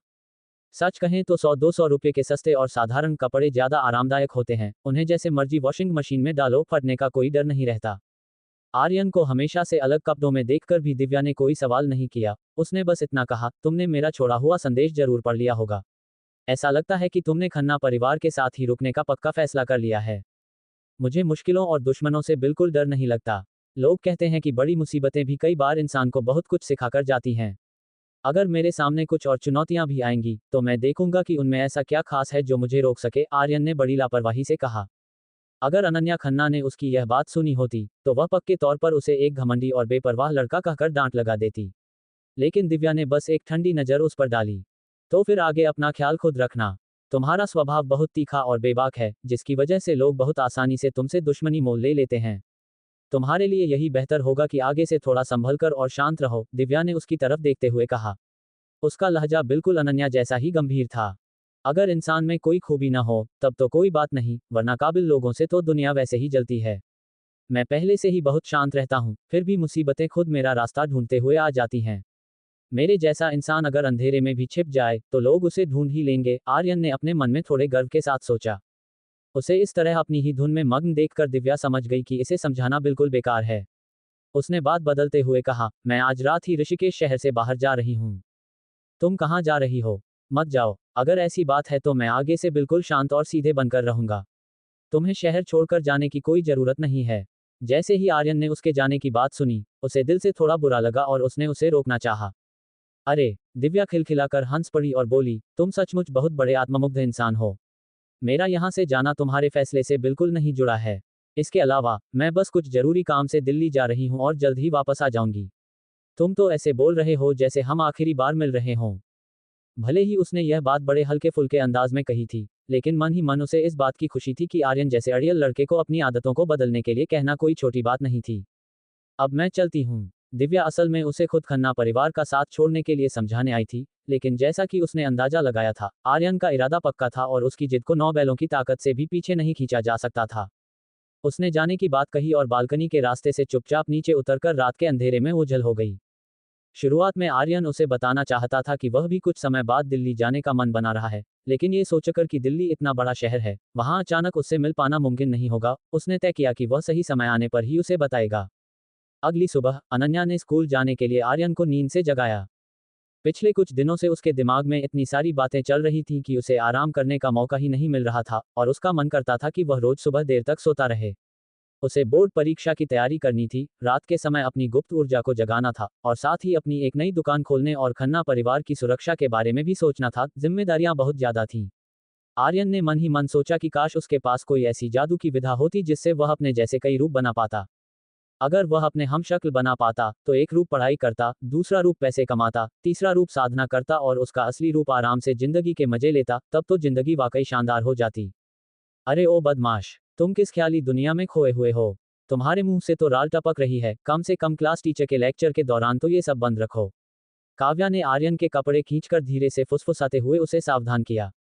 अरे सच में क्या? आर्यन ने तुरंत अपने मुंह का कोना साफ किया, सीधा होकर बैठा और अपनी इन काल्पनिक सोचों पर लगाम लगाई। जैसे जैसे बोर्ड परीक्षा के दिन नजदीक आ रहे थे, क्लास के बाकी सभी छात्र दिन रात एक करके पढ़ाई में जुटे हुए थे। आर्यन ने चुपके से चारों तरफ नजर दौड़ाई तो देखा कि सिर्फ वही अकेला था जो क्लास में बैठकर सपने बुन रहा था। यहाँ तक कि श्रेया, जो स्पोर्ट्स की कैप्टन थी और पहले अक्सर उससे बात करने का बहाना ढूंढती थी, वह भी अब पूरी तरह अपनी किताबों में डूबी हुई थी और पिछले कुछ दिनों से आर्यन के पास नहीं आई थी। हालांकि कभी कभार जब वह चुपके से शर्माते हुए उसकी तरफ देखती, तो उसकी आंखों में आर्यन के लिए वही पुराना लगाव साफ दिखाई देता था। परीक्षाओं के दबाव की वजह से श्रेया ने अपनी उस भावना को फिलहाल पढ़ाई की तरफ मोड़ दिया था।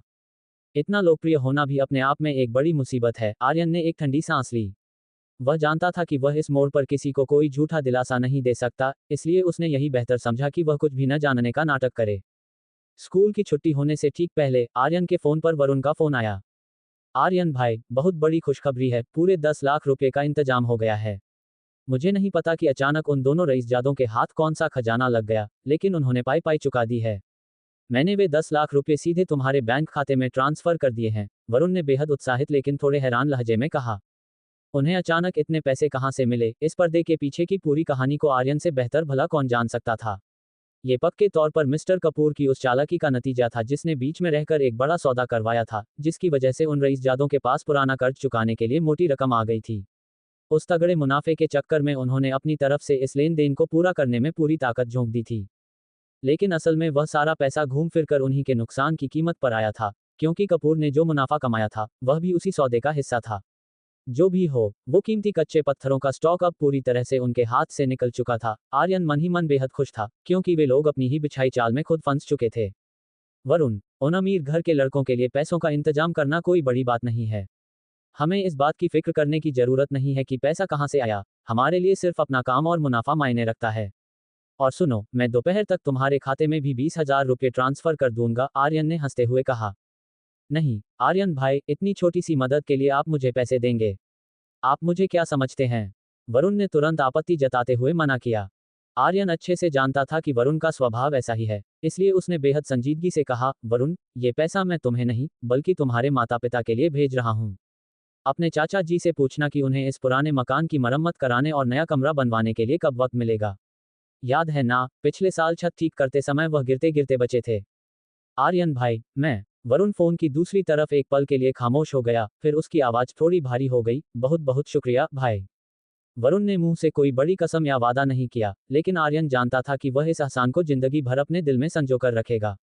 आर्यन को उससे किसी बदले की उम्मीद नहीं थी। एक सच्चा दोस्त किसी भी दौलत से बढ़कर होता है। वह बस इतना चाहता था कि उसकी वजह से उसके अपनों की जिंदगी थोड़ी बेहतर हो सके, क्योंकि अतीत में अपनों को खोने का मलाल उसे हमेशा रहेगा। वैसे आर्यन भाई, वे लोग और उनके दोस्त आपसे एक बार मिलना चाहते हैं। बेशक, उन्हें अभी तक ये बिल्कुल नहीं पता है कि खेल के पीछे असली दिमाग हमारा था, क्योंकि मैंने सट्टा लगाने के लिए किसी तीसरे इंसान को आगे किया था, वरुण ने बात आगे बढ़ाते हुए कहा। अच्छा, तो वे मुझसे मिलना चाहते हैं। ये तो वाकई काफी दिलचस्प होगा। आर्यन के होठों पर एक गहरी और रहस्यमयी मुस्कान उभर आई। अध्याय 108, नाइट रोज बार। अमन और कबीर उन लड़कों में से थे जो खुद को दूसरों से बहुत ऊपर समझते थे और आम लोगों से मिलना जुलना अपनी शान के खिलाफ मानते थे। इसी घमंड में अमन ने पहले आर्यन को काफी जलील किया था। आर्यन ये देखने के लिए बेहद उत्सुक था कि जब अमन को पता चलेगा कि जिस बॉस से वह मिलने के लिए बेताब है, वह कोई और नहीं बल्कि खुद आर्यन है, तो उसके चेहरे के हाव भाव कैसे होंगे। वरुण, हम कब मिल रहे हैं? चलो दोनों साथ मिलकर उनसे मिलने चलते हैं, आर्यन ने मुस्कुराते हुए कहा। आज रात नाइट रोज बार में अमन और कबीर ने एक बहुत बड़ी पार्टी रखी है। मैंने शर्त लगा दी थी कि तुम्हारी असली पहचान ही बॉस आर्यन है, इसलिए तुम उसी पहचान के साथ वहां जा सकते हो। उन्होंने इसके लिए बाकायदा न्योता भेजा है। बॉस आर्यन, ये पहचान भी बुरी नहीं है, आर्यन ने हंसते हुए मन ही मन सोचा। उसकी नई दुकान जल्द ही खुलने वाली थी और देखा जाए तो वह बहुत जल्द सचमुच का बॉस बनने वाला था। उन दोनों ने मिलने का समय और जगह तय की और आर्यन ने फोन रख दिया। जैसे ही उसने फोन काटा तुरंत ही उसके नंबर पर एक और कॉल आने लगी। आर्यन ने स्क्रीन पर देखा तो वह कोई अनजान नंबर था। उसने स्क्रीन को स्वाइप करके फोन उठाया। मिस्टर आर्यन, मैं कपूर बोल रहा हूँ। आपको इस वक्त फोन करके परेशान करने के लिए मैं माफी चाहता हूँ। फोन की दूसरी तरफ से मिस्टर कपूर की बेहद सतर्क और दबी हुई आवाज सुनाई दी। बताए कपूर जी, मैं आपके लिए क्या कर सकता हूँ। आर्यन इस समय फालतू की बातें करने के मूड में नहीं था, इसलिए उसने सीधे शब्दों में पूछा। कीमती पत्थरों का वह पूरा स्टॉक कामयाबी के साथ अहलावत परिवार को सौंप दिया गया है। आपकी सूझबूझ और सलाह की वजह से यह पूरा सौदा बेहद आसानी से निपटा लिया गया। अब हमें आगे की कोई फिक्र करने की जरूरत नहीं है। हमारा वह बिचौलिया पहले ही देश छोड़कर बाहर जा चुका है। वह अब अपनी मर्जी से कहीं भी छिप सकता है। अहलावत परिवार के लोग चाहकर भी उसे कभी नहीं ढूंढ पाएंगे। मिस्टर कपूर की आवाज में भारी उत्साह था, क्योंकि इस सौदे से उसने मोटा मुनाफा कमाया था। एक के बाद एक लगातार दो अच्छी खबरें सामने आई थीं। जब आर्यन के हाथ में 10 लाख रुपए आए थे तभी उसने इस नतीजे का अंदाजा लगा लिया था, लेकिन खुद कपूर के मुंह से इस बात की पुष्टि सुनकर आखिरकार उसका मन पूरी तरह शांत हो गया। खन्ना परिवार को धीरे धीरे बर्बाद करने की अहलावत परिवार की चाल को नाकाम करना और उल्टा उन्हें ही उनके अपने खेल में मात देना, इससे ज्यादा सुकून देने वाली बात और क्या हो सकती थी। आर्यन की खुशी का कोई ठिकाना नहीं था। कल रात अपने सबसे खास गुर्गों को खोने के बाद अहलावत परिवार की हालत अब ऐसी हो गई थी मानो उनका सब कुछ दांव पर लगकर लुट चुका हो। कपूर जी, बहुत बढ़िया काम किया। चाहे व्यापार का मामला हो या दूसरों पर रौब जमाने का, अहलावत परिवार हमेशा अपनी मनमानी करता आया है। कभी कभी ऐसे लोगों को सही सबक सिखाना बहुत जरूरी होता है, आपको क्या लगता है। आर्यन ने बेहद शांत और खुशनुमा लहजे में हंसते हुए कहा। जी बिल्कुल, आपकी बात 100% सच है। खन्ना परिवार जिस ईमानदारी और नेकी से अपना काम संभालता है, वह हम जैसे व्यापारियों के लिए एक मिसाल है।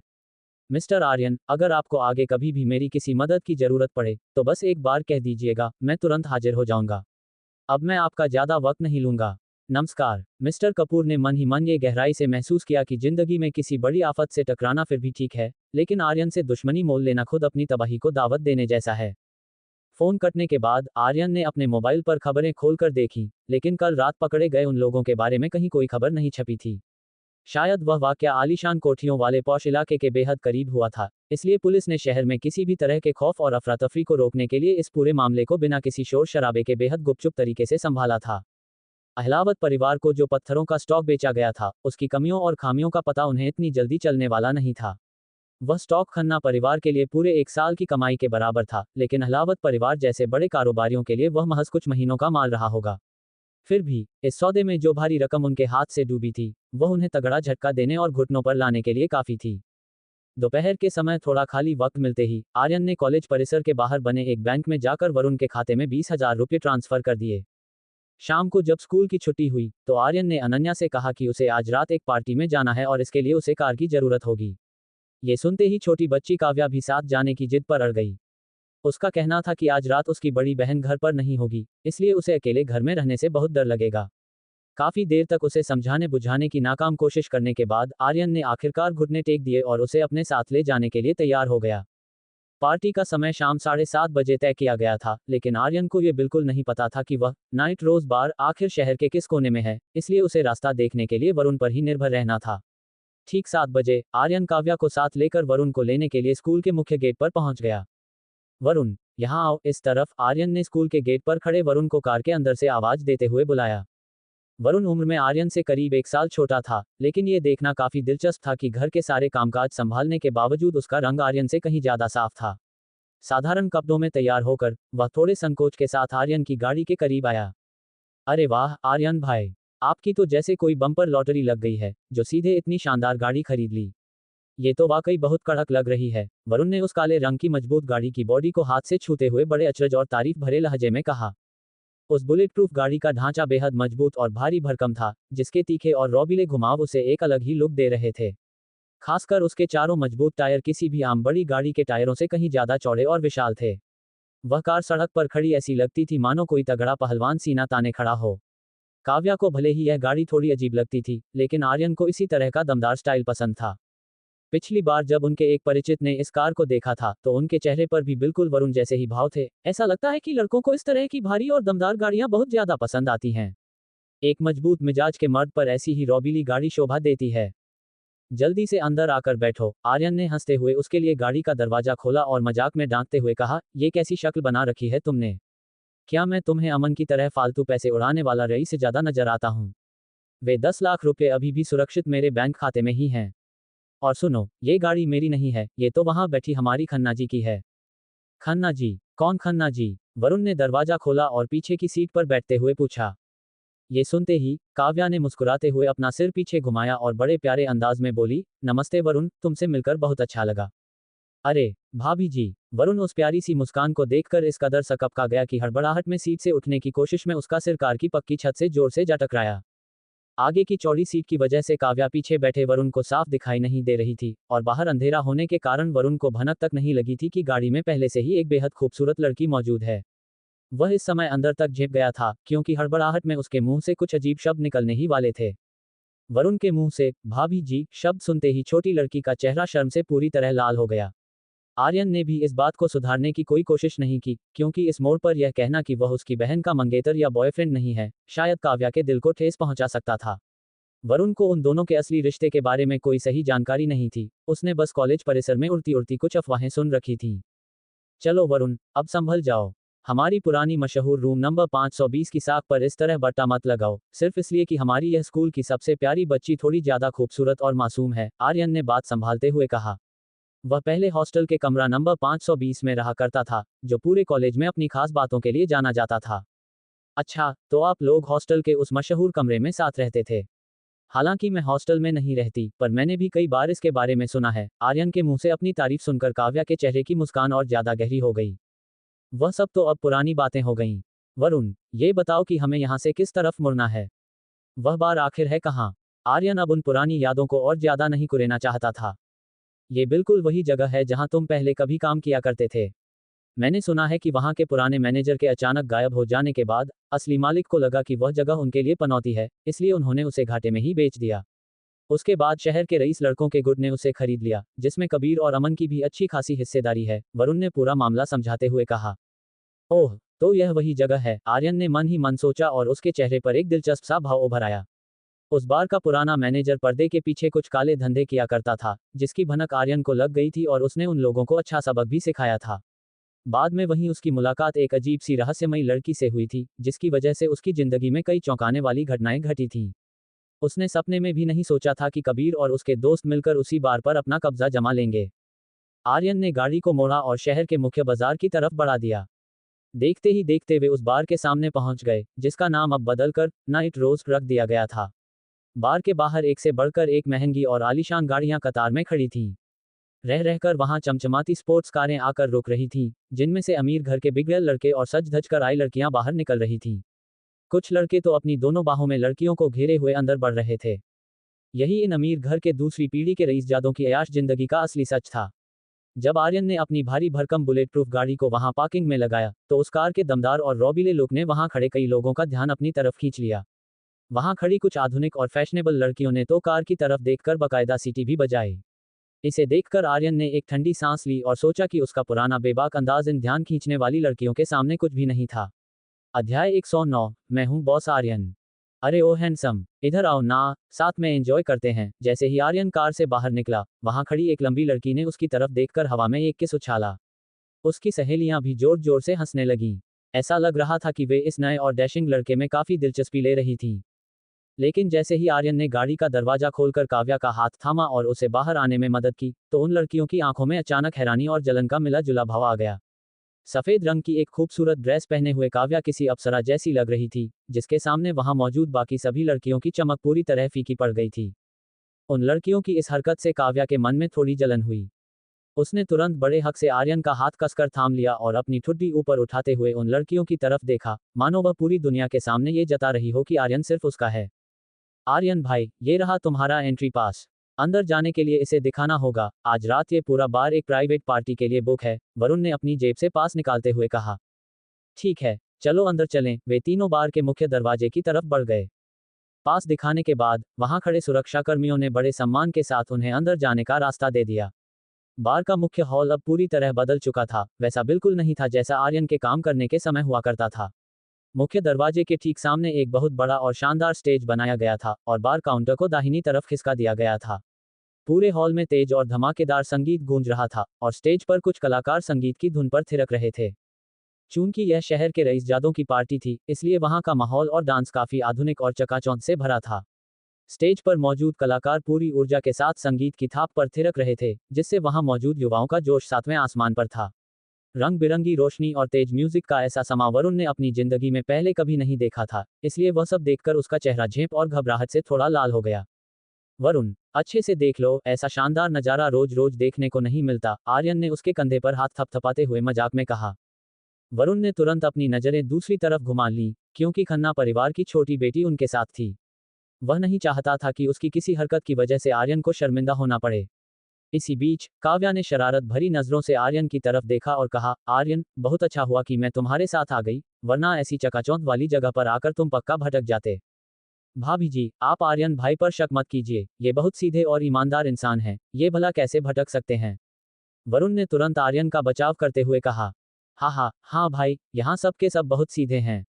चलो, बार काउंटर की तरफ चलते हैं और कुछ पीते हैं, बहुत दिनों बाद हम सब फुर्सत में मिले हैं। आर्यन ने वरुण का हाथ पकड़ा और उसे काउंटर की तरफ ले जाने लगा। लेकिन तभी अचानक तीन लड़के उनके ठीक सामने आकर खड़े हो गए और उनका रास्ता रोक लिया। आर्यन उन चेहरों को नहीं पहचानता था, साफ था कि वे लोग वरुण को निशाना बनाने आए थे। अरे वाह, वरुण, तुम ही हो ना। मुझे तो एक पल के लिए लगा कि शायद मेरी आंखों को धोखा हुआ है। उन लड़कों का अगुआ, जो हाथ में ड्रिंक का गिलास थामे हुए था और जिसके बाल थोड़े लंबे थे, आगे बढ़ा। वरुण से बात करते हुए भी उसकी नीच नजरें लगातार काव्या को ही टटोल रही थीं। कहने को तो वह वरुण का हालचाल पूछ रहा था, लेकिन उसके लहजे में साफ तौर पर घमंड और नीचा दिखाने की भावना छिपी थी। आर्यन ने अपनी भौहें सिकोड़ी। ये लड़का कौन है? इसके इरादे ठीक नहीं लग रहे। मिस्टर राहुल, सामने से हटिए। मैं आज यहाँ अपने दोस्तों के साथ आया हूँ, फालतू का तमाशा खड़ा मत करो, वरुण ने उस लंबे बालों वाले लड़के की तरफ बेहद नाराजगी से देखते हुए तीखे लहजे में कहा। हे, दोस्तों को लेकर आए हो? अरे हाँ, आज की पार्टी में सब कुछ मुफ्त में मिल रहा है, तो जाहिर सी बात है कि तुम पूरी मंडली समेट कर ही आओगे। लेकिन मैं ये सोच रहा हूँ कि तुम जैसे मामूली इंसान को अंदर आने का पास मिल कैसे गया। राहुल ने बेहद घटिया अंदाज में ताना मारा, जिसका साफ मतलब था कि वरुण यहाँ मुफ्त की पार्टी का मजा लेने आया है। अमीर घर के इन बिगड़े हुए लड़कों के दिमाग में एक अलग ही अगरूर होता है, जो आम लोगों को अपने पैरों की धूल समझते हैं। वरुण पहले भी ऐसी कुछ पार्टियों में आ चुका था, इसलिए वहां के कुछ लड़के उसे पहचानते थे। पहले वह इन बातों पर ज्यादा ध्यान नहीं देता था, लेकिन आज का दिन अलग था। वरुण का चेहरा गुस्से से तमतमा उठा और उसने दबी हुई आवाज में कहा, क्या तुम जानबूझकर मुझसे पंगा लेना चाहते हो? पंगा? तुम्हारी इतनी औकात है क्या? तुम खुद को समझती क्या हो? क्या तुम्हें सचमुच लगता है कि तुम अभी भी हमारे अमन भाई के वही पुराने जिगरी दोस्त हो? अपनी हैसियत से ज्यादा मत उड़ो। राहुल ने वरुण की तरफ देखते हुए बड़े घमंड से थूका। वरुण का गुस्सा अब काबू से बाहर हो चुका था। उसने अपनी मुट्ठी कसी और आगे बढ़ने ही वाला था। भले ही वह देखने में सीधा साधा लगता था, लेकिन वह काफी मजबूत था। उसने पहले भी आर्यन के लिए अमन से पंगा लिया था, और वह अच्छे से जानता था कि सामने खड़े इस कमजोर और नाजुक से दिखने वाले लड़के को वह एक हाथ से धूल चटा सकता है। लेकिन आर्यन अपने दोस्त को इस तरह किसी घटिया इंसान के मुंह लगने नहीं दे सकता था। अगर किसी को हाथ साफ करना ही था, तो वह काम आर्यन खुद करने में यकीन रखता था। आर्यन ने वरुण का हाथ पकड़कर उसे पीछे किया और खुद एक कदम आगे बढ़ाया। इससे पहले कि राहुल कुछ समझ पाता, आर्यन का एक जोरदार तमाचा सीधे उसके गाल पर पड़ा। एक कड़कड़ाती आवाज गूंजी और राहुल सीधे जमीन पर जा गिरा। उसके साथ आए दोनों दोस्त ये देखकर हक्के बक्के रह गए। इस तरह की हाई प्रोफाइल पार्टी में किसी पर हाथ उठाने की हिम्मत कोई सोच भी नहीं सकता था। तुम्हारी इतनी हिम्मत कि मुझे मारोगे? मैं? राहुल जमीन से उठा, उसका चेहरा गुस्से और डर से भयानक लग रहा था। सूजे हुए दाहिने गाल के साथ उसका चेहरा इस कदर बिगड़ चुका था कि वह किसी घायल जानवर की तरह गुर्राने लगा। तभी एक और कड़कड़ाती आवाज आई। आर्यन ने इस बार उसके बाएं गाल पर एक और जोरदार थप्पड़ जड़ा, और राहुल एक बार फिर हवा में घूमता हुआ फर्श पर जा गिरा। आसपास खड़े लोग दूर से ये तमाशा देख रहे थे, लेकिन असली माजरा जाने बिना किसी ने भी बीच बचाव करने की हिम्मत नहीं की। कोई भी राहुल के लिए आर्यन से दुश्मनी नहीं मोल लेना चाहता था। राहुल के बाकी दोनों साथी अब होश में आए और उन्होंने आर्यन पर लात घूंसों से हमला करना चाहा। उनकी हरकतें काफी तेज थीं, लेकिन आर्यन ने उनकी तरफ देखा तक नहीं। उसने उनसे भी तेज रफ्तार से अपनी लात घुमाई और सीधे उनके पेट पर दे मारी। वे दोनों लड़के किसी रेत की बोरी की तरह पीछे की तरफ उड़े और जमीन पर इतनी जोर से गिरे कि दर्द के मारे कराहने लगे, उनसे उठते भी नहीं बन रहा था। शुरुआत से लेकर अब तक आर्यन ने एक शब्द भी बर्बाद नहीं किया था। उसका मानना था कि ऐसे लोगों को सिर्फ लातों के भूत ही सीधे कर सकते हैं। उसने जैसे ही अपना पैर वापस खींचा, उसने सीधे जमीन पर पड़े राहुल के चेहरे पर अपना जूता रख दिया और उसे नीचे की तरफ दबाया, जिससे राहुल दर्द के मारे चीख उठा। मेरे दोस्त से हाथ जोड़कर माफी मांगो, आर्यन ने बेहद शांत लेकिन ठंडे लहजे में कहा। उसकी उस शांति ने वहां मौजूद भीड़ के दिलों में एक अजीब सा खौफ पैदा कर दिया।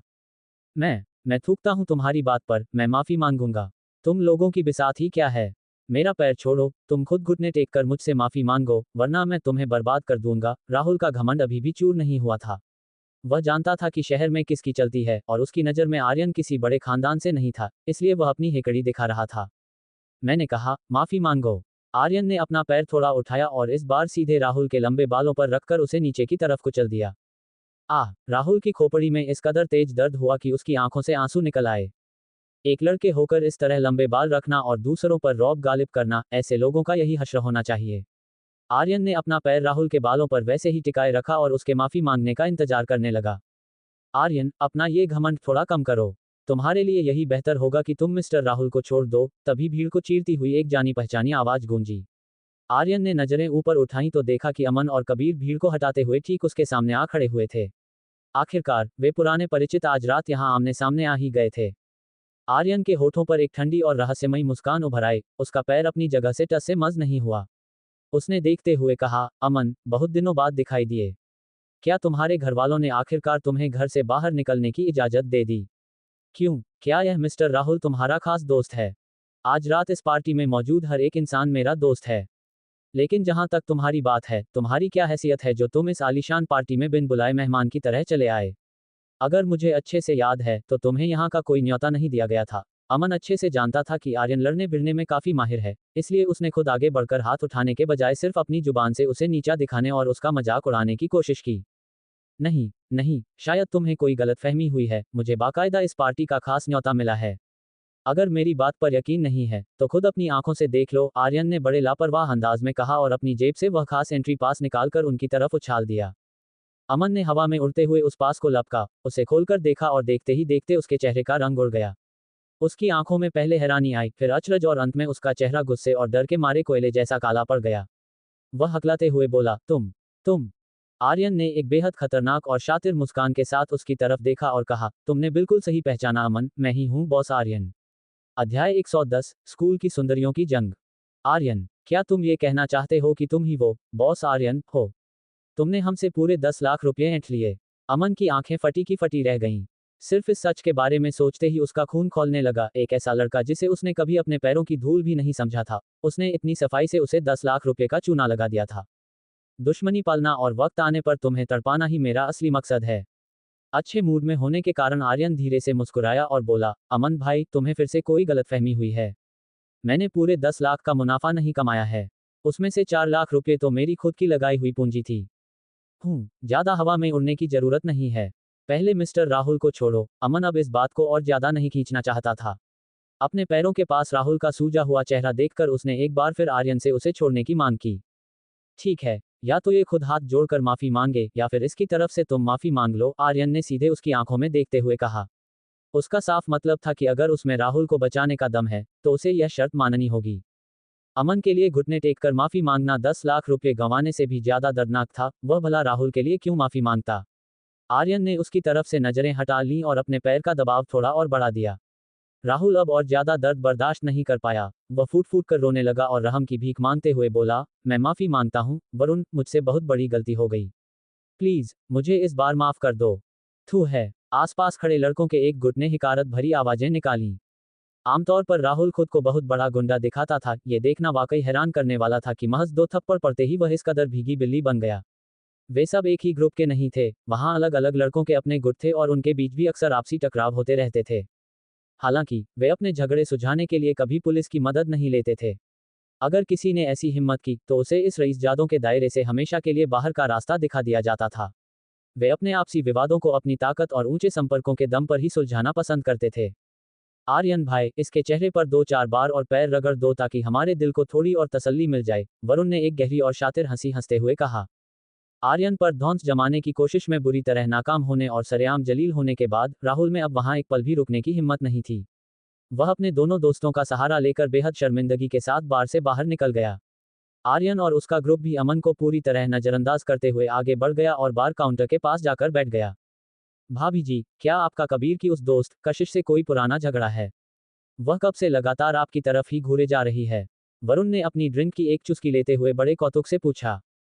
बिल्कुल नहीं, मुझे तो खुद ये बहुत अजीब लग रहा है। काव्या ने कशिश को शायद ही कभी पहले देखा था, भला उनके बीच क्या दुश्मनी हो सकती थी? आर्यन ने प्यार से उसके बालों को सहलाया और मुस्कुराते हुए कहा, छोटी बच्ची, क्या तुमने कभी यह नहीं सुना कि एक म्यान में दो तलवारें नहीं रह सकती? तुम हमारे स्कूल की सबसे खूबसूरत लड़की हो और वह भी खुद को टॉप समझती है, लेकिन अगर हर मामले में देखा जाए तो वह तुम्हारे आसपास भी नहीं ठहरती। ऐसे में भला उसे तुमसे जलन, कुड़हन और नफरत क्यों नहीं होगी? बिल्कुल सही कहा, भाभी जी। आप खूबसूरती के मामले में उससे कोसों आगे हैं, वरुण ने पूरी ईमानदारी से अपनी बात जोड़ी। वे आपस में बातें कर ही रहे थे कि तभी बार का तेज संगीत अचानक थम गया और स्टेज पर मौजूद कलाकार भी पीछे हट गए। ऊपर की मंजिल से एक नौजवान नीचे उतर रहा था और पूरी महफिल की रंग बिरंगी रोशनी उसी के ऊपर टिकी हुई थी। वह चेहरे पर एक बनावटी मुस्कान लिए सबका स्वागत कर रहा था। लो भाई, आखिरकार महफिल का असली विलेन भी सामने आ ही गया। आर्यन ने बड़े गर्व और शान से सीढ़ियों से नीचे उतरते हुए कबीर को देखा और मन ही मन हंसा। जितना नाटक करना है कर लो भाई, थोड़ी देर बाद तुम्हारी आंखों से भी आंसू निकलने वाले हैं। कबीर स्टेज पर पहुंचा, उसने माइक थामकर कुछ साधारण और औपचारिक बातें की और फिर ऊंचे स्वर में ऐलान किया, दोस्तों, आज की इस शानदार पार्टी की रौनक को और बढ़ाने के लिए मैंने ऋषिकेश शहर के हाई स्कूल की सबसे खूबसूरत लड़की कशिश को यहां आमंत्रित किया है, जो हमारे लिए पियानो पर एक बेहद खूबसूरत धुन पेश करेंगी। तो फिर कैसा रहेगा?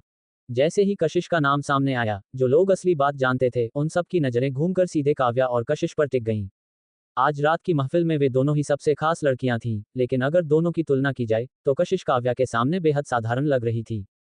कबीर का असली मकसद तो अमन की साख बचाना और उसकी दोस्त को महफिल में चमकाना था, लेकिन उसके इस ऐलान का उल्टा ही असर हो गया। दोनों को आमने सामने देखकर हर किसी ने मन ही मन यह मान लिया कि असली हुस्न की मल्लिका तो काव्या ही है। अपनी दोस्त को इस तरह मात खाते देख अमन का चेहरा उतर गया और खुद कशिश को भी यह बात अंदर ही अंदर बहुत बुरी लगी। भले ही वह बाकी मामलों में थोड़ी कमतर रही हो, लेकिन उसे अपनी पियानो बजाने की कला पर पूरा भरोसा था, क्योंकि वह बचपन से ही इसकी ट्रेनिंग ले रही थी। कशिश ने काव्या की तरफ एक चुनौती भरी नजर डाली और बड़े गर्व से स्टेज की तरफ बढ़ गई, जहां एक कोने में एक बेहद शानदार पियानो रखा हुआ था। उसने आज रात काले रंग की एक बेहद खूबसूरत ड्रेस पहन रखी थी। पियानो के सामने बैठते ही उसका अंदाज वाकई काफी सलीकेदार लग रहा था। उसने अपने दोनों हाथ ऊपर उठाए और धुन बजाना शुरू कर दिया। जहां तक संगीत की बात थी, आर्यन इस मामले में पूरी तरह अनाड़ी था। उसकी समझ सिर्फ आम फिल्मी गानों तक ही सीमित थी, जिनका इन क्लासिकल धुनों से कोई मुकाबला नहीं था। कशिश वाकई पियानो बजाने का हुनर अच्छे से जानती थी और उसकी उंगलियों से निकलने वाली धुन कानों को काफी सुकून दे रही थी। वह वास्तव में क्या बजा रही थी, इसके बारे में आर्यन को कोई खास अंदाजा नहीं था। उसे लगा कि शायद ये किसी मशहूर विदेशी संगीतकार की कोई पुरानी क्लासिकल धुन थी। जैसे ही उसकी प्रस्तुति खत्म हुई, पूरा हॉल तालियों की गड़गड़ाहट से गूंज उठा। आप सभी की इस हौसला अफजाई के लिए बहुत बहुत शुक्रिया। हमारे ही स्कूल की एक और छात्रा काव्या भी आज इस पार्टी में मौजूद हैं। क्यों ना हम सब मिलकर उन्हें भी यहाँ स्टेज पर कुछ पेश करने के लिए आमंत्रित करें। कशिश ने मुस्कुराकर सबका शुक्रिया अदा किया, लेकिन तुरंत ही पूरी महफिल का ध्यान काव्या की तरफ मोड़ दिया। ये सुनते ही नीचे खड़ी भीड़ में थोड़ी सुगबुगाहट शुरू हो गई। काव्या आमतौर पर स्कूल में बहुत शांत रहती थी और स्कूल के किसी भी सार्वजनिक कार्यक्रम में हिस्सा नहीं लेती थी, जबकि इसके उलट कशिश हमेशा हर जगह आगे रहती थी। कुछ लोगों का तो यहाँ तक मानना था कि काव्या सिर्फ देखने में सुंदर है और उसके पास कोई खास हुनर नहीं है। कशिश के दिमाग में भी बिल्कुल यही बात चल रही थी। पिछले 2 सालों से दोस्त होने के नाते वरुण कशिश की इस ओछी हरकत को बर्दाश्त नहीं कर पा रहा था, खासकर तब जब वह उसकी भाभी जी को नीचा दिखाने की कोशिश कर रही थी। उसने अपनी भौहें सिकोड़ते हुए कहा, आर्यन भाई, ये कशिश अचानक इस कदर कैसे बदल गई? पहले तो ये बहुत स्वाभिमानी लगती थी, लेकिन अब तो ये बेहद ओछी हरकतों पर उतर आए है। वरुण, वक्त के साथ चीजें बदल जाती हैं। आर्यन ने इस बात को बेहद हल्के में लेते हुए कहा, हो सकता है वह शुरू से ही ऐसी रही हो, ये तो बस हम ही थे जो उसे अच्छे से समझ नहीं पाए थे। तभी काव्या ने बड़े प्यार से आर्यन का हाथ थामा, अपनी पलकें झपकाईं और मुस्कुराते हुए बोली, आर्यन, मुझे भी पियानो बजाना बहुत अच्छे से आता है। क्यों ना मैं ऊपर जाऊं और सिर्फ तुम्हारे लिए एक बेहद खास धुन बजाऊं? सच में, तुम्हें पियानो बजाना आता है? आर्यन को एक पल के लिए अपनी कानों पर यकीन नहीं हुआ। जब से वह काव्या को जानता था, वह हमेशा एक नटखट और लड़ाकू स्वभाव की लड़की ही नजर आई थी, जिसका संगीत जैसी शांत कला से दूर दूर तक कोई नाता नहीं लगता था। उस छोटी लड़की ने पहले तो नकली गुस्से से उसे घूरा और फिर एक शरारती मुस्कान के साथ बोली, क्यों, तुम्हें मुझ पर भरोसा नहीं है? अगर मैंने कशिश से भी ज्यादा बेहतरीन धुन बजाकर दिखाई तो तुम्हें मेरी एक बात माननी पड़ेगी, क्या तुम में मुझसे ये शर्त लगाने की हिम्मत है? दरअसल वह छोटी लड़की मन ही मन कशिश को आर्यन की कोई पुरानी दोस्त या खास मानकर थोड़ी असहज महसूस कर रही थी। लड़कियां चाहे कितनी भी सीधी क्यों न हो, वे खुद की तुलना दूसरों से करने से बाज नहीं आती। इसलिए जब आर्यन ने उसके हुनर पर शक किया तो उसे थोड़ा बुरा लगा। आर्यन पहले दिन से ही उसके इस चुलबुले और अनोखे स्वभाव से अच्छी तरह वाकिफ था, लेकिन ये तो सिर्फ एक छोटी सी शर्त थी। अगर वह मना करता तो ऐसा लगता कि वह उससे डर गया है। आर्यन ने अपना चेहरा थोड़ा गंभीर बनाया और बोला, कोई बात नहीं, मुझे तुम्हारी यह शर्त पूरी तरह मंजूर है। अगर हमारी यह छोटी खन्ना जी आज रात इस बॉडीगार्ड को अपने पास ही रखना चाहती हैं, तो मैं बिल्कुल भी आनाकानी नहीं करूंगा। हटिए भी, आपको अपने पास कौन रखना चाहता है? काव्या का चेहरा शर्म से लाल हो गया और उसने बनावटी नाराजगी दिखाते हुए कहा, बस बहुत हुआ, अब मैं स्टेज पर जा रही हूँ। आर्यन जी, वरुण जी, आप दोनों मेरे लिए जोर जोर से तालियां बजाना शुरू कर दीजिए। आर्यन और वरुण ने एक दूसरे की तरफ बेबसी से देखा और इस राजकुमारी का स्टेज पर स्वागत करने के लिए पूरे जोश के साथ तालियां बजाने लगे। एक बेहद खूबसूरत और रूहानी संगीत की धुन, सिर्फ तुम्हारे लिए। काव्या पियानो की सीट पर बैठी, उसने एक नज़र आर्यन पर डाली और बेहद धीमी आवाज में फुसफुसाया। उसे लगा कि शोर की वजह से आर्यन उसकी आवाज नहीं सुन पाएगा, लेकिन असल में आर्यन ने उसकी एक एक बात बिल्कुल साफ सुन ली थी। आर्यन ने थोड़े कौतुक के साथ वरुण की तरफ रुख किया और पूछा, वरुण, ये क्लासिकल संगीत आखिर क्या होता है? मुझे क्या पता भाई। वरुण ने पहले तो अपना सिर खुजलाया और फिर अचानक चौंक कर बोला, अरे हाँ, मुझे याद आया, ये तो टीवी पर आने वाले उन बड़े कॉन्सर्ट जैसा कुछ होता है ना, जहाँ बड़े बड़े कलाकार आते हैं। हाँ वही। धत तेरे की, तुम सचमुच बिल्कुल बुद्धू ही रह गए, कम से कम संगीत की थोड़ी बहुत समझ तो रखा करो, आर्यन ने मजाक में उसे डांटते हुए कहा। वे दोनों अभी आपस में बहस कर ही रहे थे कि तभी स्टेज से एक बेहद शांत, सुरीली और रूहानी धुन हवा में तैरने लगी, जिसने पल भर में पूरी महफिल का ध्यान अपनी तरफ खींच लिया।